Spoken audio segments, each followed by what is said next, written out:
झाली तुझ्या नाम घोषात इंद्रायणी.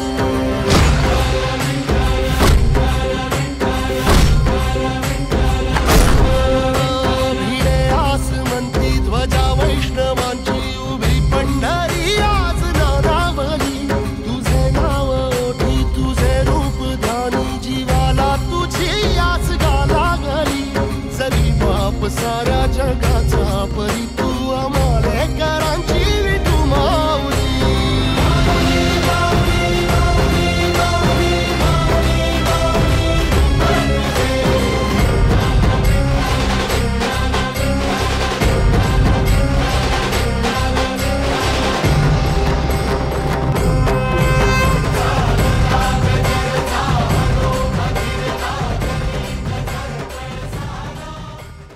बोलतो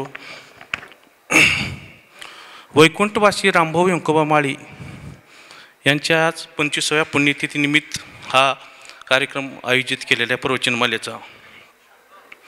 आणि ह्या रोपे महोत्सवी पुण्यतिथीचं एक महत्त्वाचं सांगायचं म्हणजे आमच्या घरामध्ये वारकऱ्याचं बी त्यांनी रोवलं गेलं आणि त्यांनी सतत 35 ते 37 वर्ष अखंड हरिनाम सप्ताह हा खेडेगावी गातेगावमध्ये केला. आणि त्या सप्त्यामध्ये सद्गुरू धुंडा महाराज जिगलूरकर, सद्गुरू भानदास महाराज जिगलूरकर रेल्वेने यायच्या अवसर ओढला आणि तिथून बैलगाडीनं गातेगावा, मांजरी, रुई, कोरंगळा हा प्रवास करून आमचे 7 दिवस राहिलेत. महाराजसुद्धा आमच्या इथं 7 दिवस राहिलेले आहेत. तेच पुण्य आमचे काय की आजोबांनी लावलेलं हे रोपटं फळाला लाज आलं. आम्हाला तिने सतत सांगायचे की ही तुम्ही ही परमार्थाची संगत सोडू नका, परमार्थ करा. त्यांच्याच विचारांना आम्ही पुढे जात आहोत. पण ह्याच्यामध्ये सगळ्यात महत्त्वाचं हा वारकरी संप्रदाय चालवायचा असेल कोणी तर आमचे माझे चुलते केशनराव रामभाऊ माळी आणि फार यांनी मोठ्या मनानं मोठे मोठे कार्यक्रम केले. त्याने आम्हाला ही प्रेरणा दिली आणि त्याचा औचित्य साधना जी 25वी त्यांची पुण्यतिथीचा कार्यक्रम ही हा ठेवलेला आहे. तरी पुढील कार्यक्रम महाराजा सुरुवात सांगतो. धन्यवाद. हरे राम राम राम हरे हरे, हरे कृष्ण कृष्ण कृष्ण हरे हरे.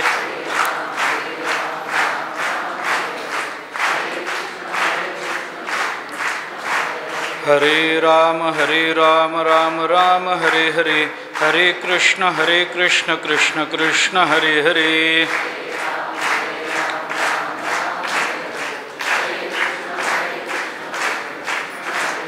हरे राम राम राम हरे हरे, हरे कृष्ण कृष्ण कृष्ण हरे हरे.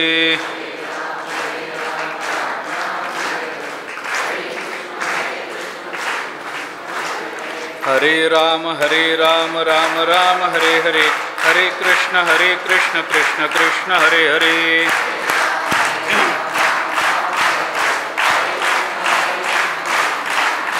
कुंडलिक वरदे हरि विठ्ठल श्री ज्ञानदेव तुकाराम.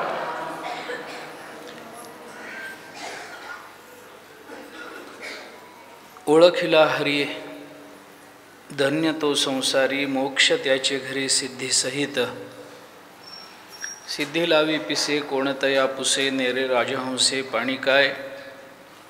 काय करावे ते संदेही निर्गुण, ज्ञानाने सगुण ओस केले. केले कर्म झाले तेची भोग आले, उपजले मेले ऐसे किती. एका जनार्दनी नाही आता याती, सुखाची विश्रांती हरिसंगे. हरिमुखे गाता हरपली चिंता, त्या नाही मागुता जन्म घेणे. वैकुंठवासी हरिभक्तिपरायण रामभाऊ माळी यांच्या 25व्या पुण्यतिथीच्या निमित्तानं ही प्रवचनमाला यावर्षी आयोजित केलेली आहे. त्यांचं चरित्र किंवा त्यांच्या संबंधानं अधिक बोलावं असं नाही, परंतु आत्ता सांगितलंच गेलेलं आहे. परंतु एक निस्सीम वारकरी, निष्ठावंत वारकरी, संप्रदायाची साधना, संप्रदायाचं स्वरूप, संप्रदायाचे नियम, संत आणि परमात्मा यांच्या चरणावरती अत्यंत प्रगाढ निष्ठा असणारा एक निष्ठावंत वारकरी, ज्यांचं अध्यात्म हे त्यांच्या व्यक्तिगत जीवन कल्याणाकरता मर्यादित न राहता समाज कल्याणाची व्यापकता ज्यांच्या अध्यात्माला प्राप्त झालेली होती, ज्यांचं एकूणच सगळं कुटुंब हे त्यांच्यामुळे, त्यांच्याही वडिलांमुळे हे आध्यात्मिक होतं, वारकरी होतं, ज्ञानेश्वरी गाथ्याची उपासना करणारं असं उपासक हे कुटुंब त्या रामभाऊंच्या पुण्यतिथीच्या 25व्या वर्षी आपण हा समारंभ संपन्न करतो आहोत. मी माझ्या फार लहानपणापासून रामभाऊंना पाहिलं आहे. रामभाऊंनाही पाहिले आणि भाऊंना म्हणजे किसनभाऊ माळी यांना पण मी खूप जवळून पाहिलं आहे.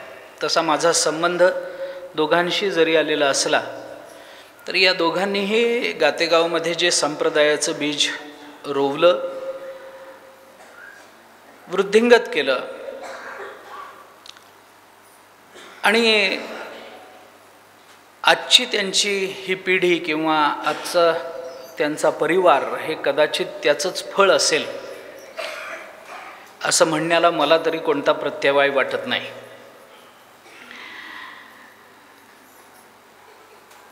एखाद्या घरामध्ये संप्रदाय उभा राहणं, चालू राहणं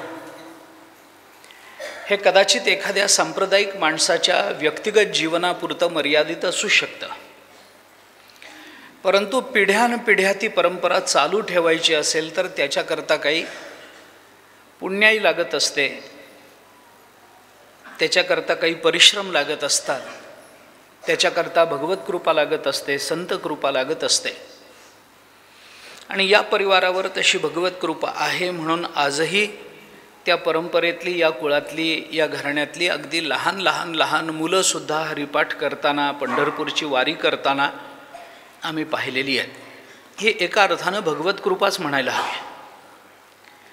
नाही तर पुढची पिढी कशी निघेल या संबंधामध्ये मागच्या पिढीला नेहमी चिंता वाटत असते. आणि आपल्या घरामध्ये अथवा आपल्या परिवारामध्ये, आपल्या आजूबाजूला आपण या गोष्टी पाहत असतो. त्याच्याकरता काय संस्कार करावे लागतात, त्याच्याकरता आपलं वर्तन कसं असावं लागतं. मुलासमोर, घरातल्या स्त्रियांसमोर, बाहेरून येणाऱ्या पाहुण्यांसमोर, मित्रांसमोर, गावासमोर आपलं आचरण कोणत्या स्वरूपाचं असावं याचं एक तारतम्य आणि याचा एक विवेक माणसाच्या ठिकाणी असावा लागतो, की ज्या विवेकामुळे आपल्या कृतीचा अथवा आपल्या बोलण्याचा एक परिणाम आपल्या सभोवतालच्या वातावरणावर आणि सभोवतालच्या व्यक्तींवर होत असतो. आणि तशा पद्धतीचे संस्कार रामभाऊने आपल्या घरावर केले, किसनभाऊने आपल्या घरावर केले आणि त्याचा परिणाम म्हणून आज हे सगळं संपन्न होत आहे. नाहीतर माळी परिवाराला 25 वर्ष पूर्ण झाले म्हणून वेगळा कुठला कार्यक्रम करता येणं अवघड होतं, अशक्य होतं असं नाही. परंतु त्यांना प्रवचनमाला ठेवावी वाटली, त्यांना या निमित्तानं संत वाङ्मयाचं काही परिशीलन करावं वाटलं, त्या निमित्तानं सर्वांसमोर काही संत वाङ्मयाचा विचार मांडावा वाटला, या निमित्तानं संत वाङ्मयाची, गाथ्याची, ज्ञानेश्वरीची काही सेवा करावी वाटली. हे मागे केलेल्या त्यांच्या पुण्यकर्माचं फल आपल्याला मानावं लागतं. आणि म्हणून आज आपण या प्रवचनमालेकरता इथे उपस्थित आहोत. आपल्या सर्व श्रोत्यांच्या चरणी नतमस्तक होतो आणि यावर्षीच्या या प्रवचनमालेच्या प्रथम सत्राला मी आरंभ करतो. मला दिलेला विषय हा नाथ महाराजांच्या हरिपाठातला जरी असला तरीसुद्धा तो संबंध अभंग सांगावा अशी अपेक्षा नाही आहे.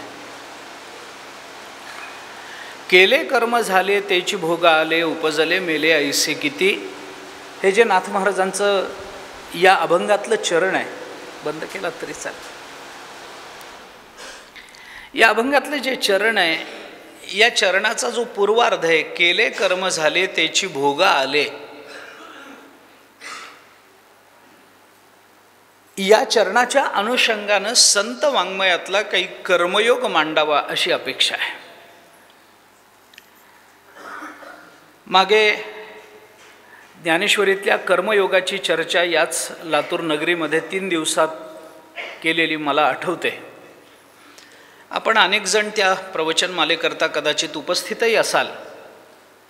अनेकांनी ती कर्मयोगावरची प्रवचनं ऐकलेली असतील.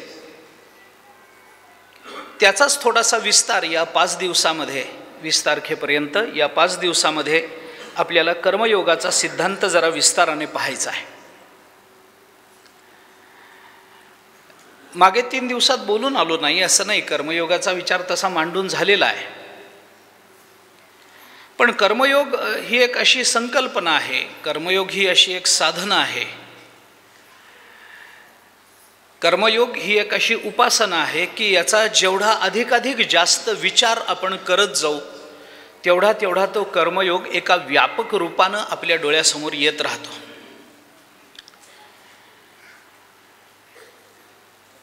मला साल आठवत नाही, परंतु विवेकानंद स्मारक केंद्र जे आहे जुना औसा रोडला, तिथे 3 दिवसाची प्रवचन मला कर्मयोगाच्या संबंधानं आपण संपन्न केली होती. आदरणीय श्री परचुरे काकांची जी प्रवचनं मला त्यावेळेला चालायची त्या अंतर्गत ती 3 दिवसीय प्रवचन मला तिथे संपन्न केली गेली. तिथे कर्मयोग सांगितला होता. तो आपल्या जसाच्या तसा स्मरणात आहे याची मला पूर्ण कल्पना आहे.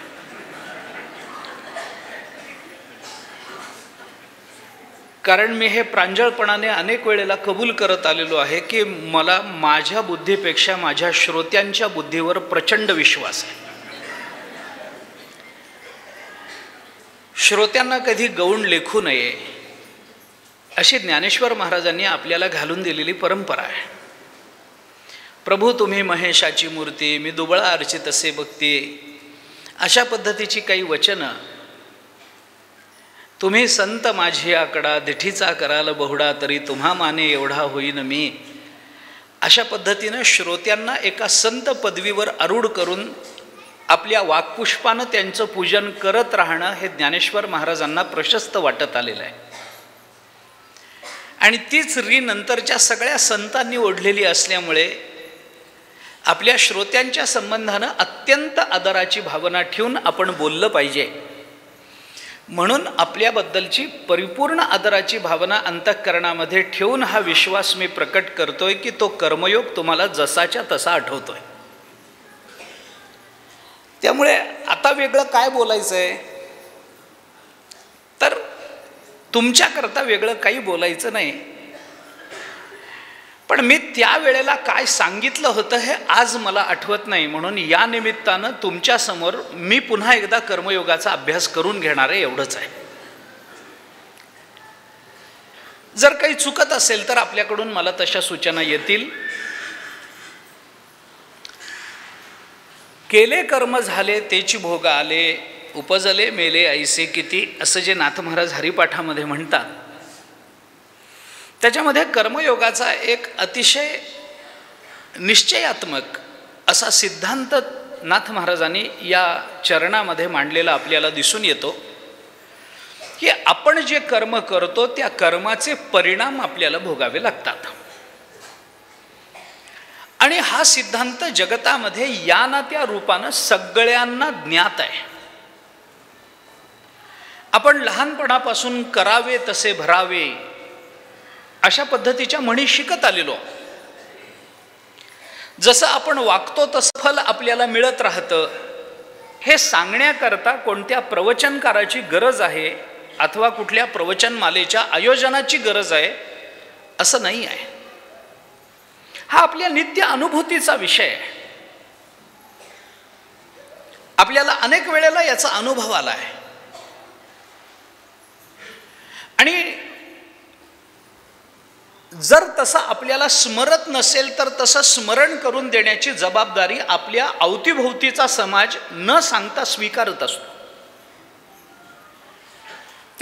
त्यामुळे आपल्याला कधी जर दुःख झालं तर आपल्याला वाटत नाही, आपल्याला असं वाटतं की काय म्हणून आपल्याला हे दुःख झालं, पण अवतीभोवतीचा जो समाज असतो, नातेवाईक असतात, ते आपल्याला याची आवर्जून जाणीव करून देतात, मागे वाईट वागलाय म्हणून आज हे असं आहे. ही जबाबदारी ते निशंक मनाने घेत असतात, न सांगता घेत असतात आणि आपल्याला स्मरण करून देत असतात की हे जे दुःख तुमच्या आज वाट्याला आलेलं आहे, याची बीजसूत्र कदाचित तुमच्या मागच्या कुठल्या तरी कर्मामध्ये अथवा मागच्या कुठल्या तरी जन्मामध्ये तुम्हाला सापडतील, पण तुम्ही वाईट वागलात म्हणून तुम्हाला आज हे दुःख भोगावं लागतं आहे, हे आपल्याला सगळेजण सगळ्या रूपानं सगळीकडे सांगत असतात. याच्यातही गंमत अशी आहे की हा सिद्धांत जेव्हा आपल्या बाबतीत सिद्ध होतो त्यावेळेला आपल्याला ते अचानक का दुःख भोगावं लागलं कारण नसताना असं वाटत राहतं, पण इतरांच्या बाबतीत मध्ये मात्र हाच सिद्धांत आपण इतरांना सांगत राहतो की तुम्ही वाईट वागला म्हणून तुम्हाला हे दुःख आहे. कर्माचा सिद्धांत अटळ आहे, त्याच्यामध्ये परिवर्तनाला वाव नाही, त्याच्यामध्ये बदलाला वाव नाही. कालानुरूप कर्माचे सिद्धांत बदललेले आपल्याला कुठे दिसत नाहीत, कारण पारमार्थिक सिद्धांताला परिवर्तनाची अपेक्षा नसते. प्रापंचिक नियम आपण करतो आणि त्या नियमामध्ये परिवर्तन होत राहतात, कारण ते प्रापंचिक आहेत.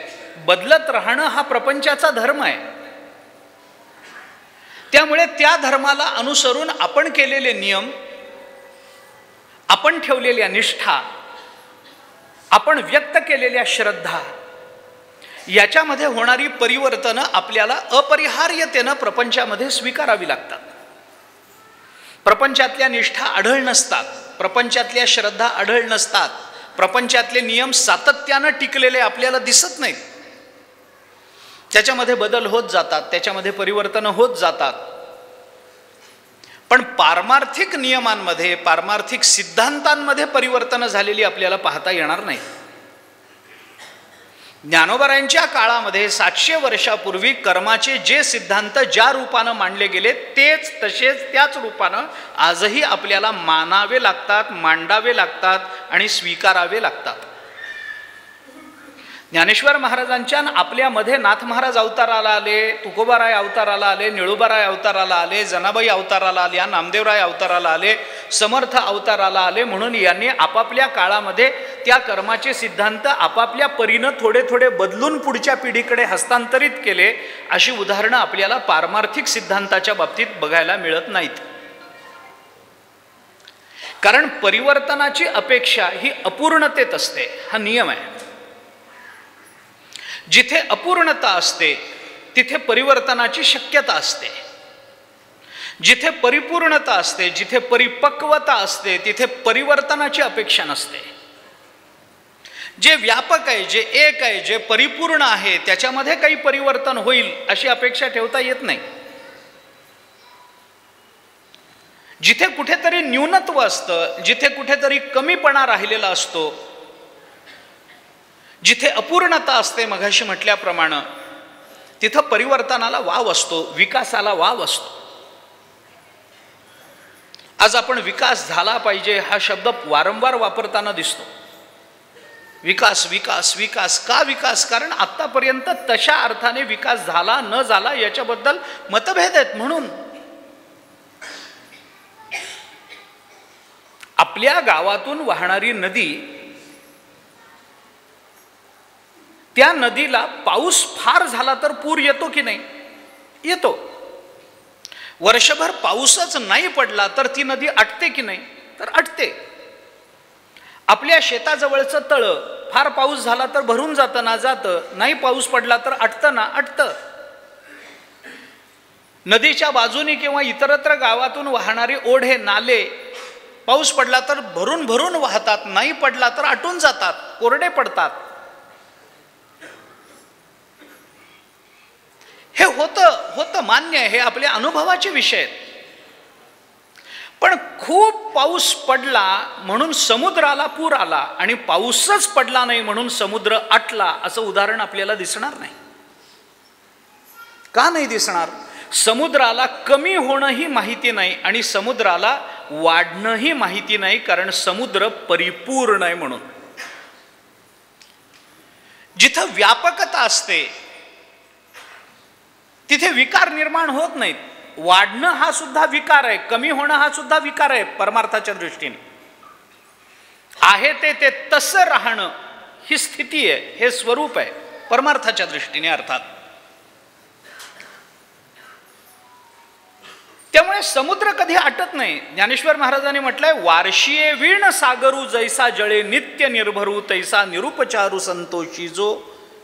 12व्या अध्यायामध्ये संतुष्ट सततम योगी यतात्मा दृढ निश्चय मय्यर्पित मनोबुद्धी योमद भक्त समे प्रिया. या श्लोकाच्या खालची पहिलीच ओवी आपण बघा. वार्षिये वीण सागरू जैसा जळे नित्य निर्भरू. वार्षिये वीण, पाऊस नाही पडला तरी समुद्र तसाच आहे, त्याच्यामध्ये विकार निर्माण होत नाहीत. विकार निर्माण होण्याकरता परिच्छिन्नता लागते, मर्यादा लागते, संकुचितता लागत असते, तर तिथे विकास विकार या दोन्ही गोष्टी निर्माण होतात. थोडंसं परमार्थाच्या दृष्टीने अधिक व्यापक बोलायचं झालं तर आपल्याला पटणार नाही, पण बोलतो. विचाराचे तरंग निर्माण होणं हा सुद्धा परमार्थ विकारच मानतो. कामक्रोधाधिक विकार अंतःकरणामध्ये निर्माण होणं हा दोष आहे एवढंच नाही. परमार्थ म्हणतो, अरे तुमच्या अंतःकरणात विचार निर्माण झाला तरी तो दोष आहे.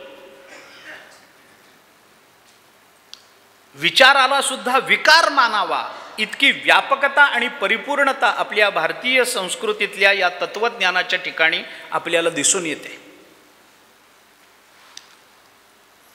म्हणून वेदांताच्या दृष्टीने मोक्षाचं जे स्वरूप सांगितलंय ना, हे आता मला बोलायचं नाही, पण हा विषय आला म्हणून 1-2 वाक्यात बोलून जातो. मोक्षाचं जे स्वरूप सांगितलंय ना, त्या मोक्षाचं स्थान कोणतं हे सांगताना आपल्याला परमार्थाने असं सांगितलंय, संतांनी असं सांगितलंय की एक अंतःकरणामध्ये निर्माण झालेला एक विचार, तो विचार संपून जावा आणि दुसरा विचार निर्माण होऊ नये.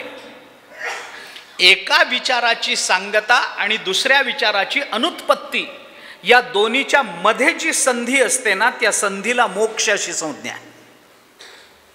पहिला विचार जिरलेला आहे आणि दुसरा निर्माणच झालेला नाही, अशी अविचाराची जी अवस्था, विचार राहित्याची जी अवस्था, त्याला मोक्ष म्हटलंय.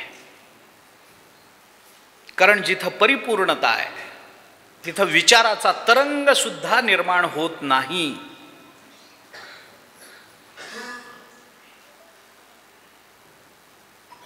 विकार निर्माण होण्याकरता परिच्छिन्नता लागते. वाटीभर दुधाला विरजण लावणं सहज शक्य आहे. घागरभर दुधाला विरजण लावणं अवघड नाही आहे. पाहुणे येणार असतील घरामध्ये, काही कार्य असेल तर 100 लिटर दुधाला विरजणही लावता येतं. आपण मोठमोठ्या डेऱ्यांमध्ये गेलो तर तिथे लाखो लिटर दुधाला विरजण लावलेलं आपल्याला पाहता येतं. लाखो लिटर दुधाला विरजण लावतात. लागतं की नाही? लागतं. 1 लिटर दुधाला विरजण लागतं, 10 लिटर दुधाला लागतं, 50 लिटर दुधाला विरजण लागतं, 500 लिटर दुधाला विरजण लागतं, 10,000 लिटर दुधाला विरजण लागतं, 10 लाख लिटर दुधाला विरजण लागतं. मग एवढंच जर विरजण लावतच बसायचंय तर ह्याच्यापेक्षा क्षीरसागरालाच विरजण लावावं ना. लागतं का? लागत नाही. का लागत नाही? कारण जिथं व्यापकता आहे तिथं विकार नाही आहे. परिच्छिन्नतेत विकार निर्माण होत असतो. अपूर्णतेमध्ये विकासाची अपेक्षा असते, अपूर्णतेमध्ये परिवर्तनाची अपेक्षा असते. जिथे परिपूर्णता आहे तिथे परिवर्तन नाही आहे. म्हणून आमचे सिद्धांत बदलत नाही आलेत. ज्ञानोबरायांच्या आधीपासून कर्माचा सिद्धांत अबाधित आहे, जसा आहे तसाच आत्ता आहे. केले कर्म झाले त्याची भोग आले, काय बदललं? नाथ महाराज म्हणतात केले कर्म झाले त्याची भोग आले, त्याच्यानंतर 150 वर्षानंतर तुकाराम महाराज आले म्हणून केले कर्म झाले त्याची थोडे भोग आले. असं झालं का? केले कर्म ते किंचित भोग आले असं झालं का? केले कर्म ते वाढवून भोग आले असं झालं का? नाही. सिद्धांत म्हणून अबाधित राहतो. कर्माचे सिद्धांत तसेच आहेत, ज्ञानाचे सिद्धांत तसेच आहेत, भक्तीचे सिद्धांत तसेच आहेत, योगाचे सिद्धांत तसेच आहेत. काळ बदलला म्हणून यम नियम आसन सोडून एकदम प्राणायाम करण्याची परंपरा योगशास्त्रामध्ये नाही आहे. आपण सुरू केली आहे पण ती टिकणार नाही आहे. आम्हाला योग या शब्दाचा अर्थ फक्त प्राणायाम एवढाच माहिती आहे. सकाळी उठलं की टीव्ही समोर नाक धरून बसलं म्हणजे आमचा योग झाला. कशा करता माहिती नाही. पातंजल मुनींनी ज्या योगसूत्रांची रचना केली त्याचं अंतिम गंतव्य आहे समाधी प्राप्त करून घेणे. प्राणायाम कशा करता? समाधी करता. आम्ही कशा करता करतो? पोट कमी होण्याकरता. आम्ही हेतूच बदलून टाकले, टिकत नाही. प्राणायाम ही चौथी अवस्था. यम नियम आसन मग प्राणायाम. आम्ही त्या तिन्ही टप्प्यावर पायच ठेवत नाही आहोत, एकदम चौथ्या टप्प्यावर. आम्ही यम नाही नियम नाही काही नाही. आम्हाला प्राणायाम करायचा आहे ना, करायला कोणी प्रतिबंध करत नाही.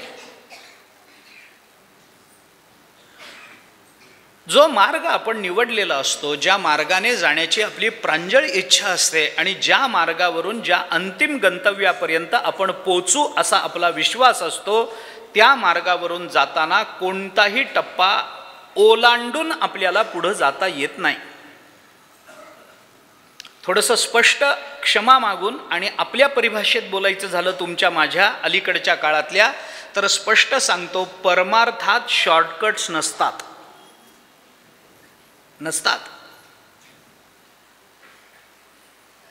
जवळचे मार्ग परमार्थाला माहिती नाहीत. युक्त आहार विहार नेम इंद्रियासी सार नसावी बासर निद्रा बहुभाषण नसावं, हे यम नियम पाळावे लागतील. आम्हाला सकाळी जर प्राणायाम करायचा असेल तर आमचा आहार विहार कसा असला पाहिजे हे रात्रीतून ठरलं पाहिजे. रात्री झोपताना आम्ही कोणता आहार घेऊन झोपावं तर आमचा सकाळचा प्राणायाम व्यवस्थित होणार आहे, हे आम्हाला त्याचा अभ्यास केला पाहिजे. आमचे विहार काय असले पाहिजेत, आमचा आहार काय असला पाहिजे, आम्ही काय खाल्लं पाहिजे, आम्ही काय न खाल्लं पाहिजे, आम्ही किती खाल्लं पाहिजे, मग प्राणायामाला महत्त्व येतं. आम्ही कोणत्या आसनावर बसलं पाहिजे. जाग आल्यावर आहे त्या अंथरुणावर उठून बसून नाक धरणं हा प्राणायाम होत नाही. प्राणायामाकरता आसन शुद्धी पाहिजे, आसन सिद्धी पाहिजे, यम नियम पाहिजेत, हलका आहार घेतला पाहिजे, झोपेवर थोडासा ताबा असला पाहिजे. काय आम्ही खावं, तामसी पदार्थांचं सेवन आमच्याकडून न झालं पाहिजे, हे नियम आहेत ना त्याचे, त्या शास्त्राचे. रात्री धाब्यावर जेवायचं आणि सकाळी नाक धरून बसायचं, हा कोणता प्राणायाम आहे?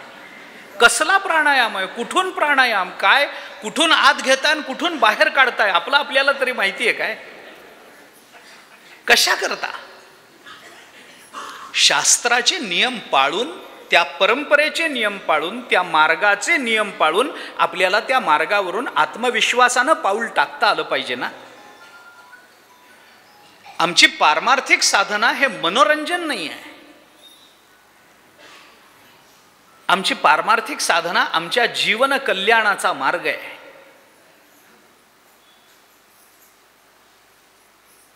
ज्या आनंदाकरता जग भाव विभोर झालेलं आहे, ज्या आनंदाची अनुभूती संतांनी आपल्या शब्दातून व्यक्त केलेली आहे, इतकी की त्या आनंदाच्या अनुभूतीत संतांना शब्दाचं उच्चारण सुद्धा नको वाटायला लागलंय. अशा आनंदाच्या अनुभूतीवर आरूढ होण्याकरता ज्या मार्गाची आम्हाला अपेक्षा आहे तो मार्ग म्हणजे पारमार्थिक मार्ग आहे.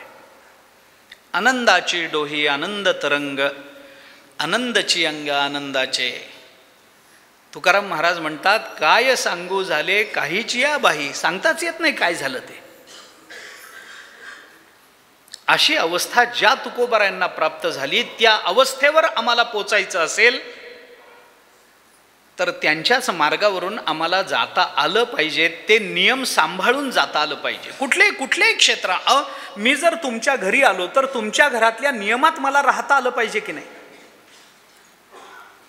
मी जर तुमच्याकडे आलो तर तुमच्या नियमात, तुम्ही जसं जेवायला बसता तसं मला बसलं पाहिजे, तुम्ही जसे राहता तसं मला राहता आलं पाहिजे. तुम्ही माझ्याकडे आलात तर माझ्या नियमात तुम्हाला राहता आलं पाहिजे. पाहुण्याकडे गेल्यानंतर आपण पाहुण्याच्या नियमात बसण्याचा प्रयत्न करतोच की नाही, जर आपण सज्जन असू तर. म्हणजे कंसातलं पुढचं आहे ते सगळ्यांकरता लागू असेलच असं नाही, पण एक सामान्यतः असं सांगतो. आपल्या पाहुण्यांकडे गेल्यानंतर, नाही तुमच्या सोयीने, तुमचं रोजचं जसं असेल, का हो किती वाजता नाही तुम्ही रोज ज्या वेळेला जेवता त्या वेळेला जेवू, आमचं काही नाही. आपण म्हणतो ना, भले आपल्याला 11 वाजता जेवायची सवय असेल आणि त्यांच्या घरी 2 वाजता जेवण मिळत असेल, तरी आपण काय म्हणतो, काय नाही तुमच्या वेळेत जेव्हा होईल तेव्हा रोजच्या प्रमाणे बसू म्हणतो ना. मग पाहुण्यांच्या घरी जर त्यांच्या मनाप्रमाणे चाललंय तर योगशास्त्रात पातंजल मुनींच्या मनाप्रमाणे नको, भक्तिशास्त्रात तुकोबारायांच्या मनाप्रमाणे नको, ज्ञानशास्त्रात ज्ञानोबराय आचार्यांच्या मनाप्रमाणे नको पाहिजे ना. या नियमामध्ये राहून आम्हाला काही करता आलं पाहिजे की जे नियम अबाधित आहेत. बरं, जे नियम प्रत्येक वेळेला नव्यानं सांगितले गेलेले नाही आहेत, वेदापासून ते संत वाङ्मयापर्यंत हे सगळे नियम, नाही लोकवाङ्मयापर्यंत हे सगळे नियम जसेच्या तसे आलेत. केले कर्म झाले त्याची भोग आले, हे ज्ञानोबाराय म्हणाले, तुकोबाराय म्हणाले, नाथ महाराज, नामदेवराय, जनाबाई, चोखोबाराय सगळे म्हणाले. म्हणून जात्यावर बसलेली एखादी बाई केले कर्म झाले त्याची भोगा न आले असं नाही म्हणू शकत. ती पण भोगा आलेच म्हणणार. तिची भाषा बदलली असेल, कदाचित तिचा छंद बदलला असेल, कदाचित तिची शब्द रचना बदलली असेल, मान्य आहे, पण नियम अबाधित आहे ना.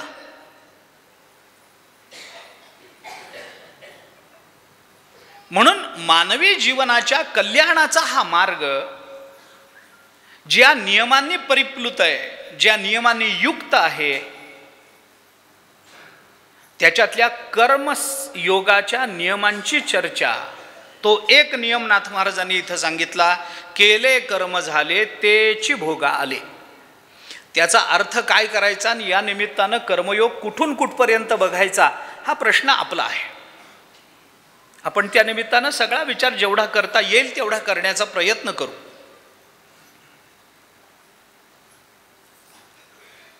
कर्मयोगाचा विचार करण्याचं कारण असं आहे की मानवी जीवनाच्या परमार्थाचा पाया म्हणजे कर्मयोग आहे.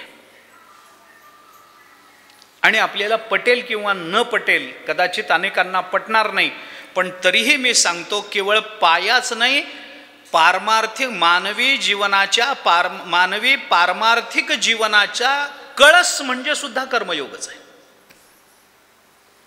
पाया तर कर्मयोग आहेच, पण कळस म्हणजे सुद्धा कर्मयोगच आहे.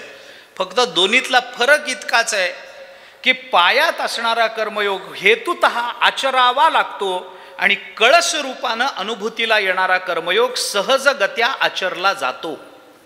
इतकाच फरक आहे. मी आपल्याला साधा युक्तिवाद त्याच्या संबंधानं करून सांगतो, एक प्रमाण देऊन जातो. साधा युक्तिवाद आहे. आपण भगवद्गीता काढा, आपल्याला गीतेच्याच अनुषंगानं बघायचं आहे. आपण भगवद्गीता काढा. भगवद्गीतेमध्ये अर्जुनाला कर्मप्रवृत्त होण्याकरता भगवंतांनी उपदेश केला, युद्ध कर, युद्ध कर, युद्ध कर. तस्माद युध्यस्व भारत, बाकीचं सगळं सोडून दे, तुझ्या शंका राहू देत, आत्ता युद्ध कर. सांडी हे मूर्खपण, उठी घे धनुष्यबाण, संग्रामी कवण कारुण्य तुझे. असं ज्ञानोबारायांना कठोर परिभाषेमध्ये अर्जुनाला बोलावं लागलं. मूर्खपणा सोडून दे, काय धनुष्यबाण खाली ठेवून खाली उतरलायस तू, घे हातामध्ये धनुष्यबाण, अरे तुझं कर्तव्य कर्म आहे, तुझ्या वाट्याला आलेलं कर्म आहे, हे तुला केलं पाहिजे, वगैरे वगैरे वगैरे नेहमी सांगितला जातो विचार. अर्जुनाला ते पटलं नाही. ते कर्म करण्यामध्ये त्याला हिंसा होईल याची भीती वाटली, त्या हिंसेतून पाप लागेल याची भीती वाटली, त्या पापातून परमात्मा आपल्यापासून लांब जाईल याची भीती वाटली, आपल्या स्वजनांना मारून राज्य भोगावं याच्यामध्ये आपल्या अंतःकरणामध्ये त्यांना मारून आपण राज्य मिळवलं याचा सल राहील याची भीती वाटली. अर्जुनाच्या भूमिका पहिल्या आणि दुसऱ्या अध्यायाच्या 10व्या श्लोकापर्यंत आपण बघा. केवळ एवढीच गीता जो वाचेल ना त्याला अर्जुन अगदी बरोबर आहे एवढंच वाटत राहील. याच्यावर उत्तर असूच शकत नाही. अगदी बरोबर अर्जुन बोलतोय. काय युद्ध करायचं, कशा करता करायचं? युद्ध करून राज्य मिळवायचं, आम्हाला राज्य नकोय. आणि मग गीता वाचताना माणसांचा संभ्रम असा होतो. मी संभ्रम हा शब्द, भ्रम हा शब्द हेतुतः वापरतो. अर्जुन देवाला म्हणतो, देवा मला राज्य नकोय, मला काही नकोय, हे सगळं सोडून मी निघून जाईन. अर्जुनाला वैराग्य निर्माण झालं. हे असं नाही आहे. आपण गीता वाचा, असं नाही आहे. अर्जुनाची भूमिका काय आहे? अर्जुन म्हणतो आम्हाला युद्ध करून राज्य नकोय, युद्ध न करता मिळत असेल तर आमची ना नाही आहे.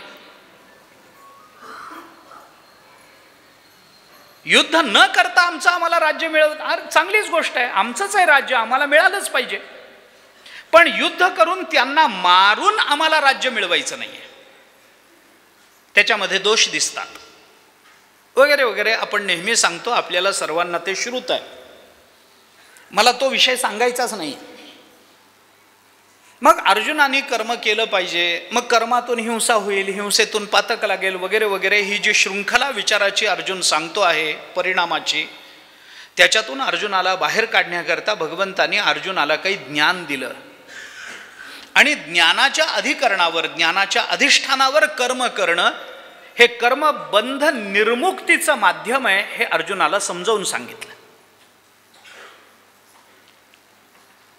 ज्ञानानं केलेलं कर्म हे आपल्याला बंधनात टाकत नाही. म्हणून कर्माचे डोळे ज्ञान ते निर्दोष होवावे अशी अपेक्षा ज्ञानेश्वरीतून व्यक्त केली गेली. माते नेणोनी भजन ते वायाची गा अनयान, म्हणून कर्माचे डोळे ज्ञान ते निर्दोष व्हावे. कर्माला निर्दोष ज्ञानाचे डोळे असले पाहिजेत.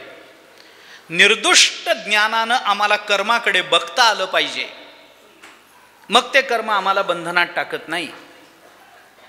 एकदा ज्ञान झालं की कर्म घडतच नाही, कारण घडत असलं तरी ते कर्म म्हणवलं जात नाही. यस्त्वात्मतिरेव स्यात् आत्मतृप्तश्च मानवः आत्मन्यवच संतुष्टः तस्य कार्यं न विद्यते.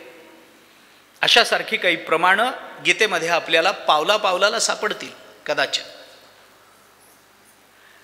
त्याची संगती आपल्याला लावता येईल कदाचित. अर्जुनाला हे सगळं ज्ञान दिलं, ते समजावून सांगितलं.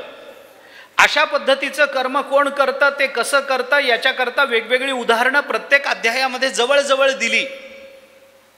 ज्ञानाची लक्षणं सांगितली, गुणातीताची लक्षणं सांगितली, स्थितप्रज्ञाची, कर्मयोग्याची, भक्ताची, ही लक्षणं सांगत सांगत सांगत भगवान 18व्या अध्याय 17व्या अध्यायाच्या शेवटापर्यंत आले. आणि मग 18व्या अध्यायामध्ये अर्जुनाने हे कबूल केलं की देवा तुम्ही म्हणताय ते बरोबर आहे, ते ज्ञान मला झालं. आणि अर्जुन देवाला सांगतो, नष्टो मोहा स्मृतिर्लब्धा त्वत्प्रसादान मयाच्युत स्थितोस्मी गत संदेहो. इथपर्यंतच मला यायचं आहे.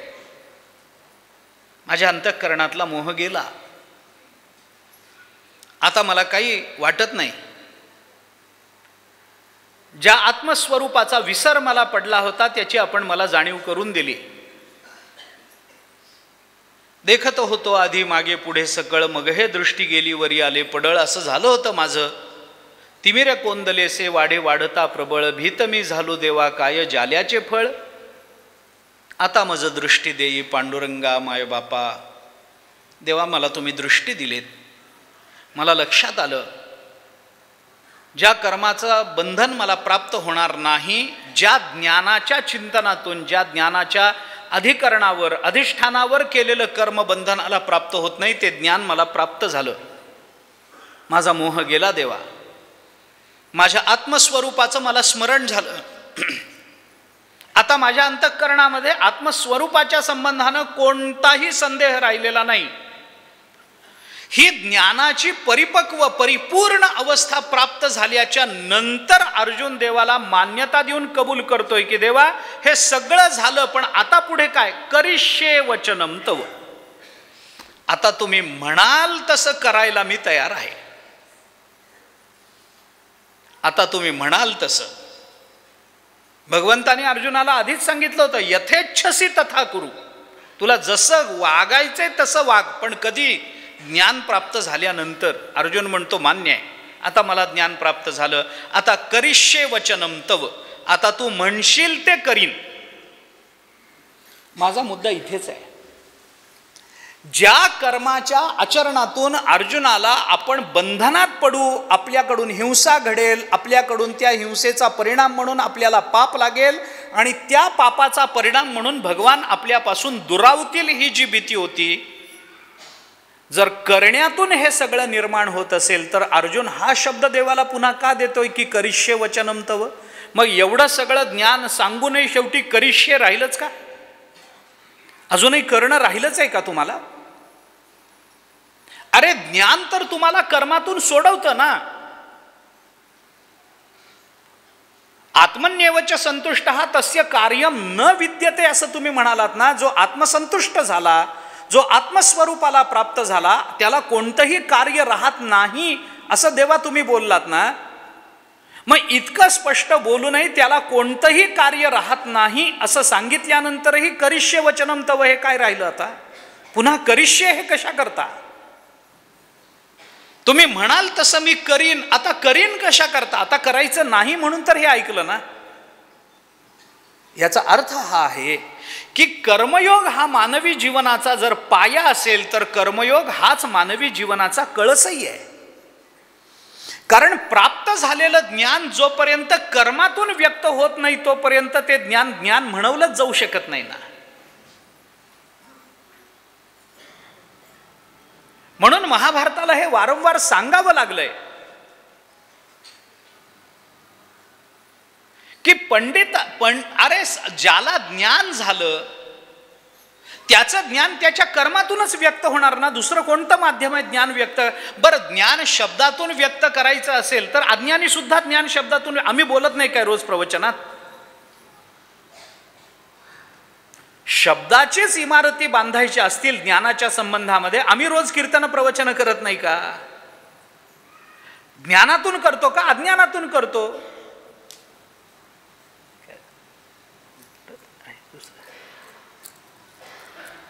ज्ञानातून करतो का अज्ञानातून करतो? अज्ञानातूनच चाललं ना आमचं. एक गोष्ट मी आपल्याला सांगतो, जरा क्षमा मागून बोलतो, स्पष्ट फरक सांगतो. ज्ञानयोग आणि कर्मयोगाचा आपण थोडासा तुलनात्मक विचार करायचा ठरवला ना तर एक तुलना करतो जी मला नाही वाटत कोणी नाकारेल म्हणून.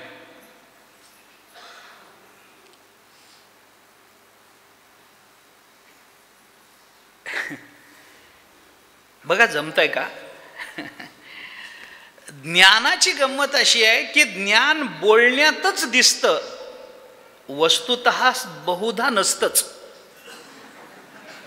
आणि कर्म सगळ्यांचं दिसतं पण कर्मयोगी कोणी नसतंच.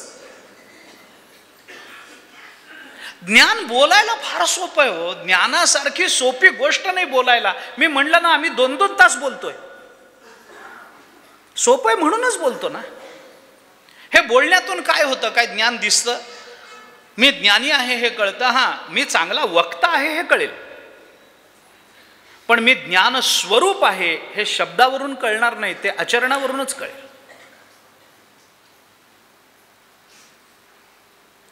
म्हणून अर्जुनाला हे बोलावं वाटलं की देवा ज्ञान झालंय, आता माझ्या मनात कुठलंही काही किंतु राहिला नाही, माझ्या मनामध्ये हाव राहिली नाही, माझ्या मनामध्ये काही राहिलं नाही. हे राज्य आता मिळालं काय न मिळालं काय, हे मेले काय हे जगले काय, काही राहिलं नाही. सुखदुःखाच्या अतीत गेलो, पण तरी सुद्धा मी युद्ध मात्र करीन. मग करीन कशा करता? आता जर आम्हाला या युद्धातून प्राप्त होणाऱ्या राज्याची अपेक्षा ज्ञानानं संपवली असेल तर मग त्या ज्ञानाच्या अधिकरणावर पुन्हा युद्ध करण्याची भाषा अर्जुन का करतोय?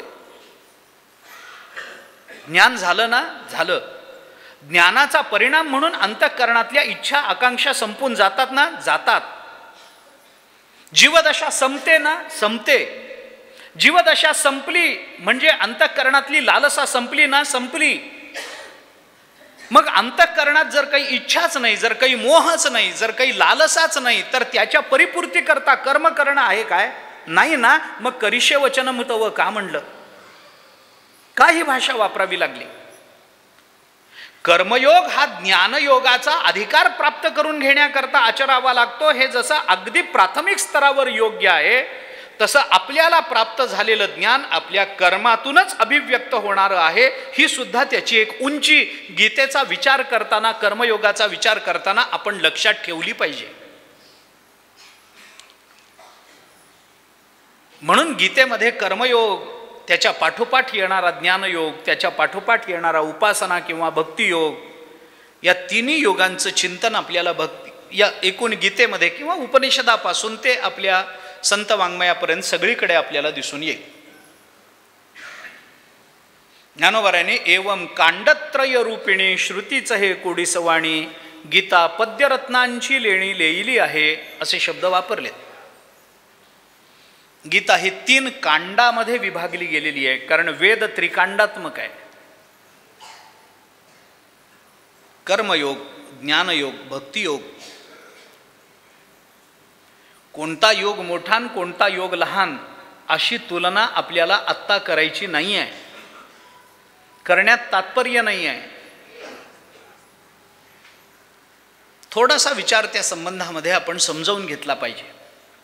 आपल्याला जी चर्चा करायची आहे ती कर्मयोगाची आहे. मनुष्य जन्माला येतो तो ज्ञान घेऊन जन्माला येत नाही, तो अज्ञानीच असतो. ज्ञान प्राप्त करून घेण्याकरता त्याला नंतर साधना करावी लागते, सद्गुरूंची कृपा व्हावी लागते, ग्रंथ कृपा व्हावी लागते, अंतःकरण कृपा व्हावी लागते, भगवत कृपा व्हावी लागते. हे सगळं हळूहळू पुढे पुढे होत राहतं, एकदम होत नाही. मनुष्य जन्माला येतानाच भगवंताच्या चरणाविषयीचं अत्यंतिक प्रेम घेऊन जन्माला नाही येत.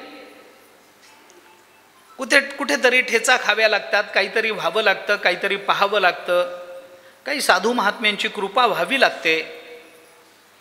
तेव्हा कुठे अंतःकरणामध्ये भक्तीचं बीज, भगवत प्रेमाचं बीज निर्माण होण्याची शक्यता असते, फार कठीण. भागवतामध्ये नारदांचं चरित्र आलंय. व्यासांना जेव्हा एवढं सगळं कर्म करून उद्विग्नता प्राप्त झाली, तेव्हा नारदांची त्यांची भेट झाल्याचं वर्णन भागवतामध्ये आलंय. मला सगळा प्रसंग सांगायचा नाही आहे आत्ता, ते तात्पर्य नाही आहे.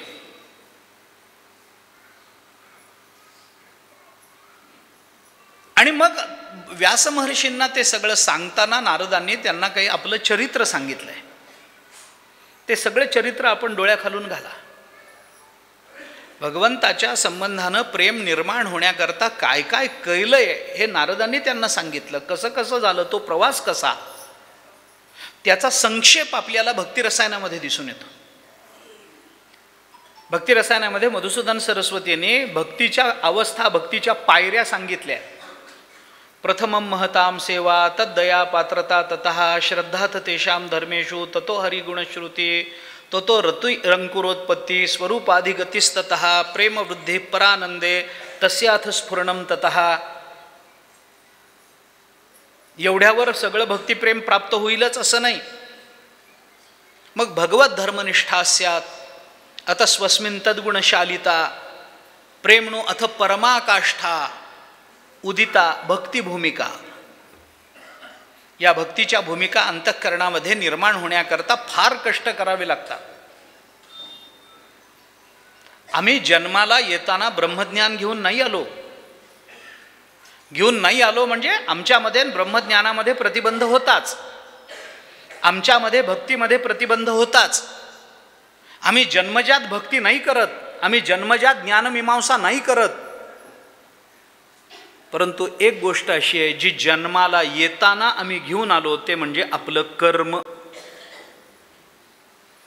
ज्ञान आम्ही जन्माला येताना नाही घेऊन आलो, पण कर्म आम्ही जन्माला येतानाच घेऊन आलोय. मूल जन्माला आल्यानंतर मग आठवड्यानंतर हालचाल करायला लागलं, बरोबर आहे? नाही ना, नाही ना. ते जन्माला आल्याबरोबर रडतच जन्माला येतं, हसत येत नाही. हातपाय हलवतच जन्माला येतं. त्याच्या हृदयाचे ठोके चालूच असतात. त्याला ते डॉक्टर रडवतात, रडलं नाही तर मुद्दाम रडवतात. आपल्याला माहिती असेल, डॉक्टर असेल कोणी तर ते सांगूही शकतील. मूल जर जन्माला आल्याबरोबर रडलं नाही तर ते चांगलं लक्षण मानलं जात नाही. मग त्याला उलटं धरतील, हलवतील, पाठीवर थापट्या मारतील, तोंडात बोट घालून काढतील, त्याला ठसका आणतील, खोकला आणतील, काहीतरी करतील. त्याचा श्वास गुदमरलेला असेल तो मोकळा करण्याचा प्रयत्न करतील, पण त्याला रडवतील. मला त्याच्या मागची काही वैद्यकीय कारणं माहीत नाही, मी त्या क्षेत्रातला तज्ज्ञ नव्हे, पण मला आध्यात्मिक कारण माहिती आहे. मूल जर रडलं नाही तर डॉक्टर त्याला रडवतात. याचं आध्यात्मिक कारण एकच आहे की त्याला रडवून डॉक्टर हे सांगत असतात की आयुष्यभर पुढे हेच करायचं आहे, कर सुरू. आणि मग ते जे सुरू होतं ते मरेपर्यंत रडणं त्याचं चालूच राहतं. बरोबर आहे का डॉक्टर? असं आहे ना. आम्ही म्हणून भगवद्गीतेने शब्द वापरला, सहजम कर्म कौंतेय. सहज. आम्ही जन्माला येताना कर्म घेऊन आलो. आम्ही जन्माला येताना ज्ञानयोग नाही घेऊन आलो. ज्ञान आमच्या बरोबर नाही आहे. असलं तरी आम्ही अनभिज्ञ आहोत. भक्तीसाठी अंतःकरण लागतं, ते अंतःकरण आहे, पण ते भक्तियुक्त नाही आहे, सुसंस्कारित नाही आहे भक्तीच्या दृष्टीनं. ज्ञानाच्या दृष्टीनं आमची बुद्धी सुसंस्कारित नाही आहे जन्मजात. पण आम्ही जन्माला येताना कर्म मात्र घेऊन आलेलो आहोत. कर्म हा पाया आहे मानवी जीवनाचा. मनुष्य आहे आणि कर्म नाही असं होत नाही, असं होत नाही. जीवनमुक्त जरी झाला तरी त्याच्या देहाच्या हालचाली चालूच असतात. देह तरी वरचिलीकडे वरीच्या वरी हिंडे, परी बैसका न मोडे मानसीची. ज्ञानोबारांनी चिंतन केलंय. वरीच्या वरी का होईना पण हिंडे. मुक्ताचे देह तैसे हाले चाले संस्कार वशे तया ते लोक पिसे करता म्हणती. लोकांनी त्याच्यावर कर्तृत्वाचा आरोप केला असेल, वास्तविक त्याचं कर्म हे कर्म या सदरात मोडणारं नसेल ब्रह्मज्ञान असल्यामुळे, पण तरीही तो कर्म करताना जगाला दिसतो आहे, त्याच्या शरीराची हालचाल होते आहे. देह आहे पण कर्म नाही, प्रेत मानावं लागेल त्याला. देह आहे पण कर्म नाही आहे, प्रेत मानावं लागेल.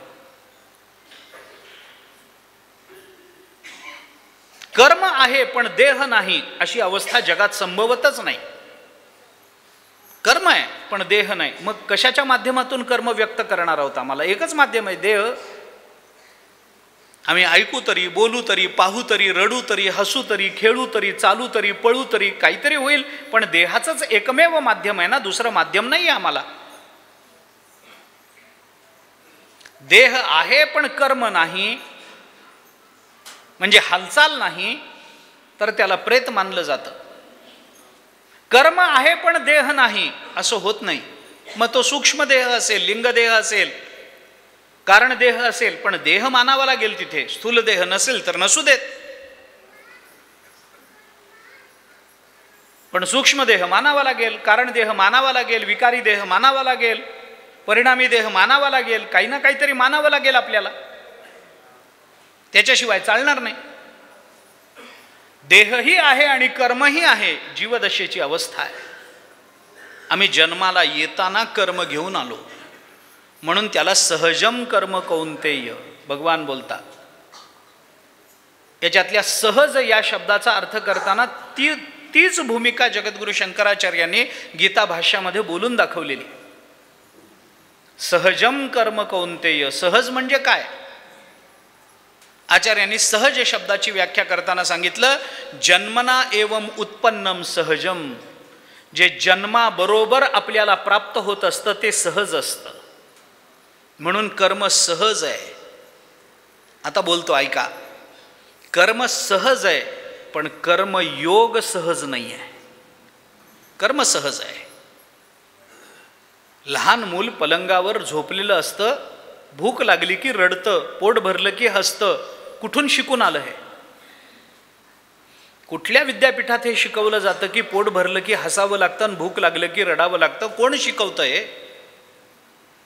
कसं कळतं आम्हाला? कळत नाही. हसणं म्हणजे काय, ती क्रिया म्हणजे काय, बोध नाही. आता रडलं पाहिजे हा संकल्प नाही, तरी भूक लागल्यावर लहान मूल रडतं. लहानच काय, हो ना.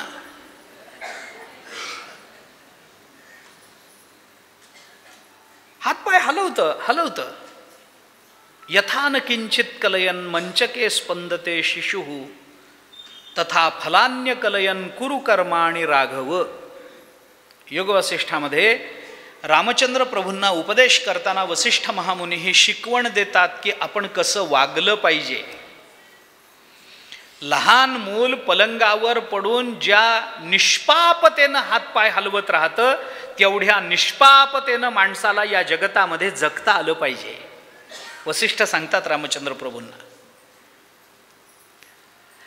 सोडून द्या, आत्ता तिथपर्यंत जायचं नाही, पण त्याच्यात दिलेलं उदाहरण मला आपल्या समोर अधोरेखित करायचं आहे. लहान मूल पलंगावर पडतं, हातपाय हलवतं. कुठून शिकून आलं हे हातपाय हलवायचं? त्या हातपाय हलवण्यामध्ये काही संकल्प विकल्प आहेत का? आता आपल्याला खुर्चीतून उठायचं झालं तर आपल्याला संकल्प म्हणजे लगेच पाणी सोडून नव्हे. संकल्प म्हणजे मनामध्ये आपल्या पहिल्या चला आता उठू असं वाटतं, मग आपण उठतो की नाही. ज्ञानोबारांनी म्हटलं आवडे ते वृत्ती किरीटी, आधी मनवणीची उठी, मग ते वाचा दिठी करासी हे नंतर आहे, पण आधी मनवणीची उठी. आधी मनामध्ये ते येतं ना. चला उठू, झालं प्रवचन, निघू. मनात येतं ना. आपल्याबरोबर आलेले कुठे बसलेत बघू, शोधू, त्यांच्याबरोबर जाता आलं तर जाऊ. आपल्या मनात येतं, मग आपण ती शोधाशोध सुरू करतो, मग त्यांना आवाज देतो, मग त्यांच्याबरोबर जातो. म्हणजे कुठलीही क्रिया करताना आपल्याला एक संकल्प करून मनामध्ये तो विचार आल्यानंतर ती क्रिया आपल्याकडून व्यक्त होते. लहान मूल हातपाय हलवताना कोणता संकल्प करतं? आता उजवा हात हलवायचा आहे असं म्हणून हलवतं का? आता डावा पाय हलवायचा आहे म्हणून हलवतं का? निसंकल्प अवस्था. आम्ही जन्माला येताना ही निसंकल्प अवस्था घेऊन, कर्म घेऊन जन्माला आलो आहोत. हाच कर्मयोग आहे खरं जर म्हटलं तर. निसंकल्प कर्म करत राहणं हाच कर्मयोग आहे. वास्तविक बघितलं तर मी तिकडे येतो, पण सुरुवातीलाच हे बोलून जातो, शेवटच्या दिवशी हेच बोलणार आहे पुन्हा, कारण तिथं येऊनच मला संपवावं लागेल. आम्ही जन्माला येताना कर्म घेऊन जन्माला आलोय, म्हणून तो सहज आहे आम्हाला, पण सोपं नाही आहे. कर्म आम्हाला सहज असेल पण सोपं नाही आहे. मागे मी कदाचित बोललो असेन, सहज असणं वेगळं असतं आणि सोपं असणं वेगळं असतं.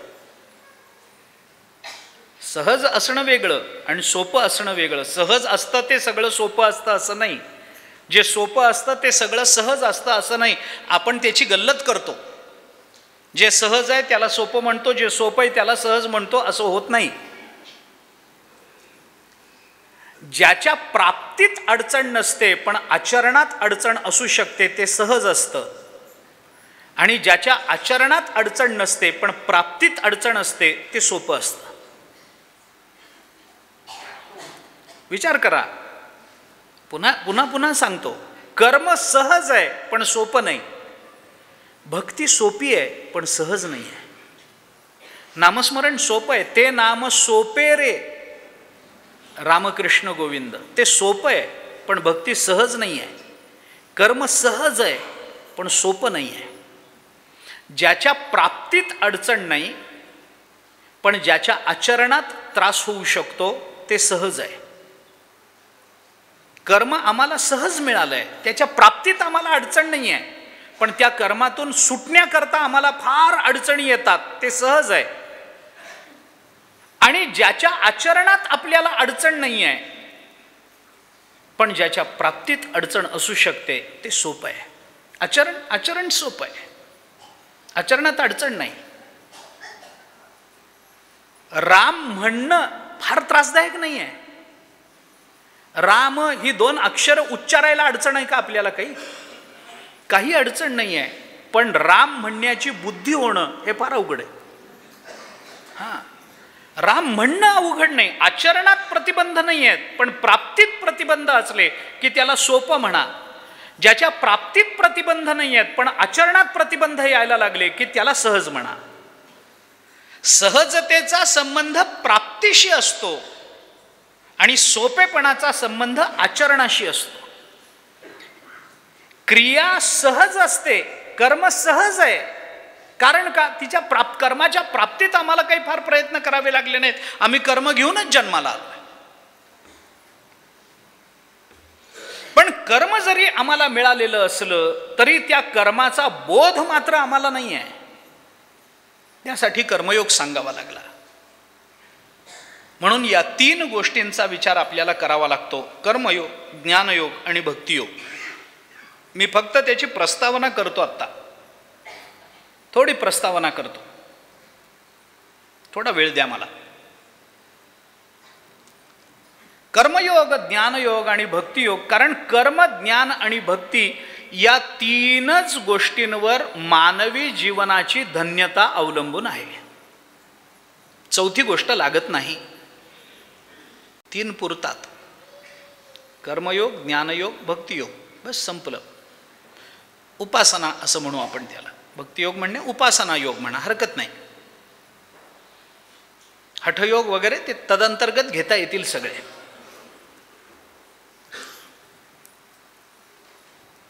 का असं? कारण या 3 गोष्टींनीच मानवी जीवनाची धन्यता होण्याची शक्यता आहे. कारण या 3 गोष्टीच मानवी जीवनाच्या जगण्याकरता उपयुक्त ठरतात. मी मानवी हा शब्द वापरला आहे, तो खाली रेग मारून ठेवा त्याच्या खाली. मानवी असा शब्द मी वापरला आहे. या 3च गोष्टी आहेत जगण्याकरता. कर्म, ज्ञान आणि उपासना, बस संपलं. याच्या पलीकडे काही नाही आहे माणसाच्या जगण्यात. संकोच करून सांगायचा झाला तर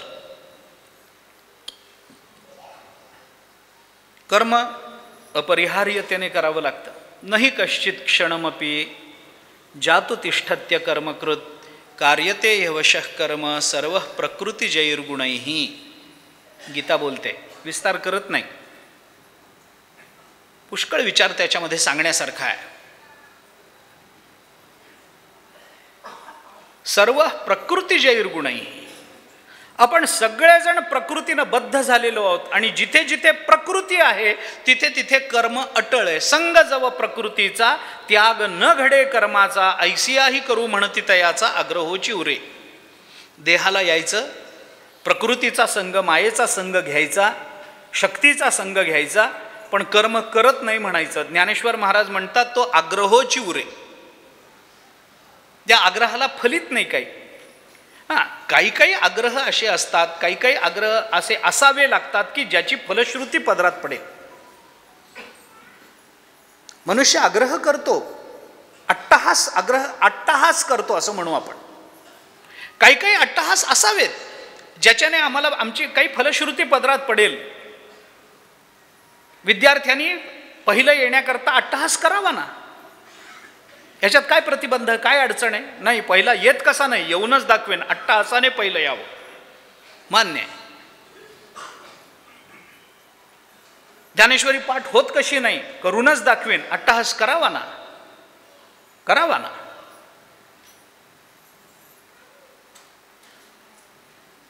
प्रयत्न करून जी फलश्रुती पदरात पडायची आहे, ज्या फलश्रुतीची आम्हाला अपेक्षा आहे, त्याच्या प्राप्तीकरता आम्हाला अट्टहास करावे लागत असतील तर आवर्जून केले पाहिजेत. ते प्रपंचातही केले पाहिजेत आणि परमार्थातही केले पाहिजेत.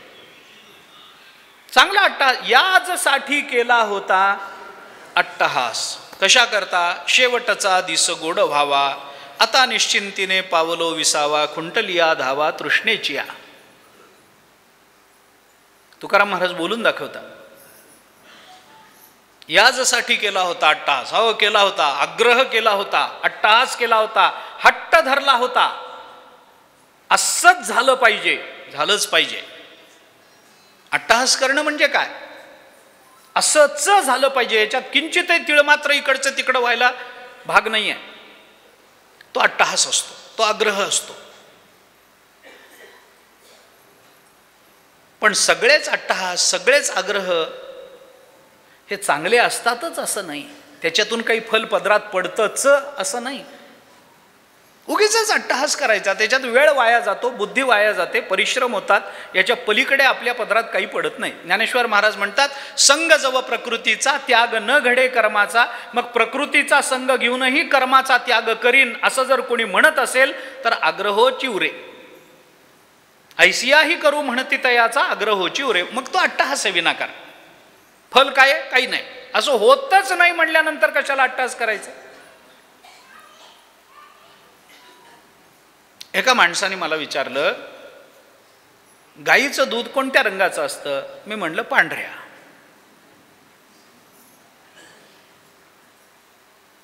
तो म्हणाला म्हशीचं? म्हणलं पांढऱ्या. तो म्हणाला शेळीचं? म्हणलं पांढऱ्या. तो म्हणला समजा बैलाचं काढलं तर दूध?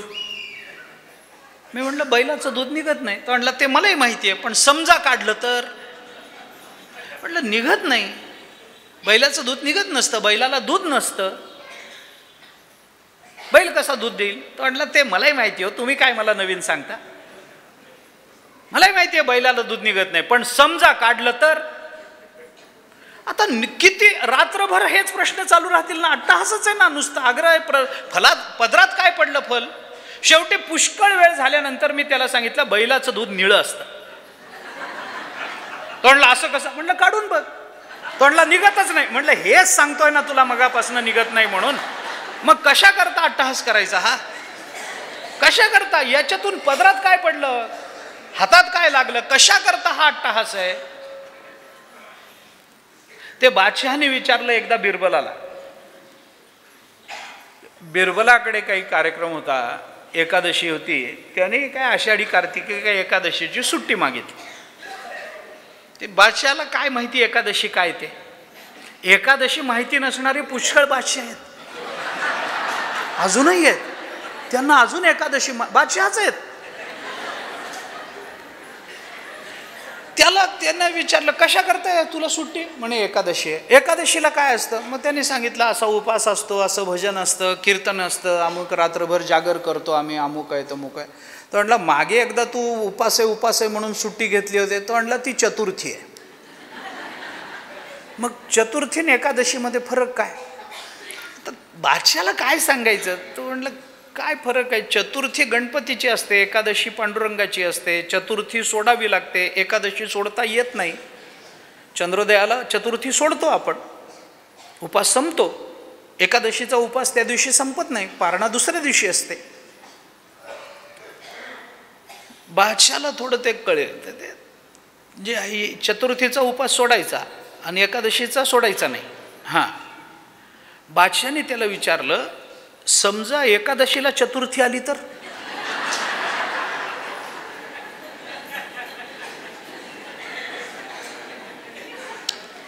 बिरबलाने सांगितलं असं होत नाही. मध्ये 8 दिवसाचा फरक आहे. 8 दिवसाचा. एखादी तिथी मागे पुढे होणं, वृद्धी होणं, क्षय होणं मान्य आहे. 8 दिवसाचा फरक कुठं पडतो? अशी येत नाही. म्हटलं येत नसेल, आत्तापर्यंत आली नसेल, पण समजा जर आलीच तर मग तुमचं धर्मशास्त्र काय सांगतं? त्या दिवशीचा उपास सोडायचा की सोडायचा नाही? एकादशीला जर चतुर्थी आली आणि चतुर्थीचा म्हणून उपास सोडला तर एकादशी मोडेल. आणि जर आम्ही एकादशी आहे म्हणून उपास सोडला नाही तर चतुर्थीचा व्रत पूर्ण होणार नाही. मग एकादशीला चतुर्थी आली तर काय करायचं? बिरबल म्हणाला असं होत नाही महाराज. होत नाही हे माहिती आहे, एवढ्या वेळात होत नाही, पण समजा आलीच तर काय करायचं? सोडायचा की सोडायचा नाही? बिरबलाच्या लक्षात आलं की हे प्रकरण फार शहाणपणाचं नाही. बिरबलच आहे तो. त्याने सांगितलं एकादशीला जर चतुर्थी आली तर सोडायची. सोडायची? हो सोडायची. मग एकादशी मोडत नाही? मोडत नाही. कशी काय? त्यांनी सांगितलं आमच्याकडे असं नियोजन आहे, असं प्रयोजन करून ठेवलं आहे धर्मशास्त्राने की एकादशीला जर चतुर्थी आली तर ती सोडायची, पण कशी सोडायची याचं शास्त्र आहे. म्हणाले कशी सोडायची? त्यांनी सांगितलं लोण्याचे भजे करायचे.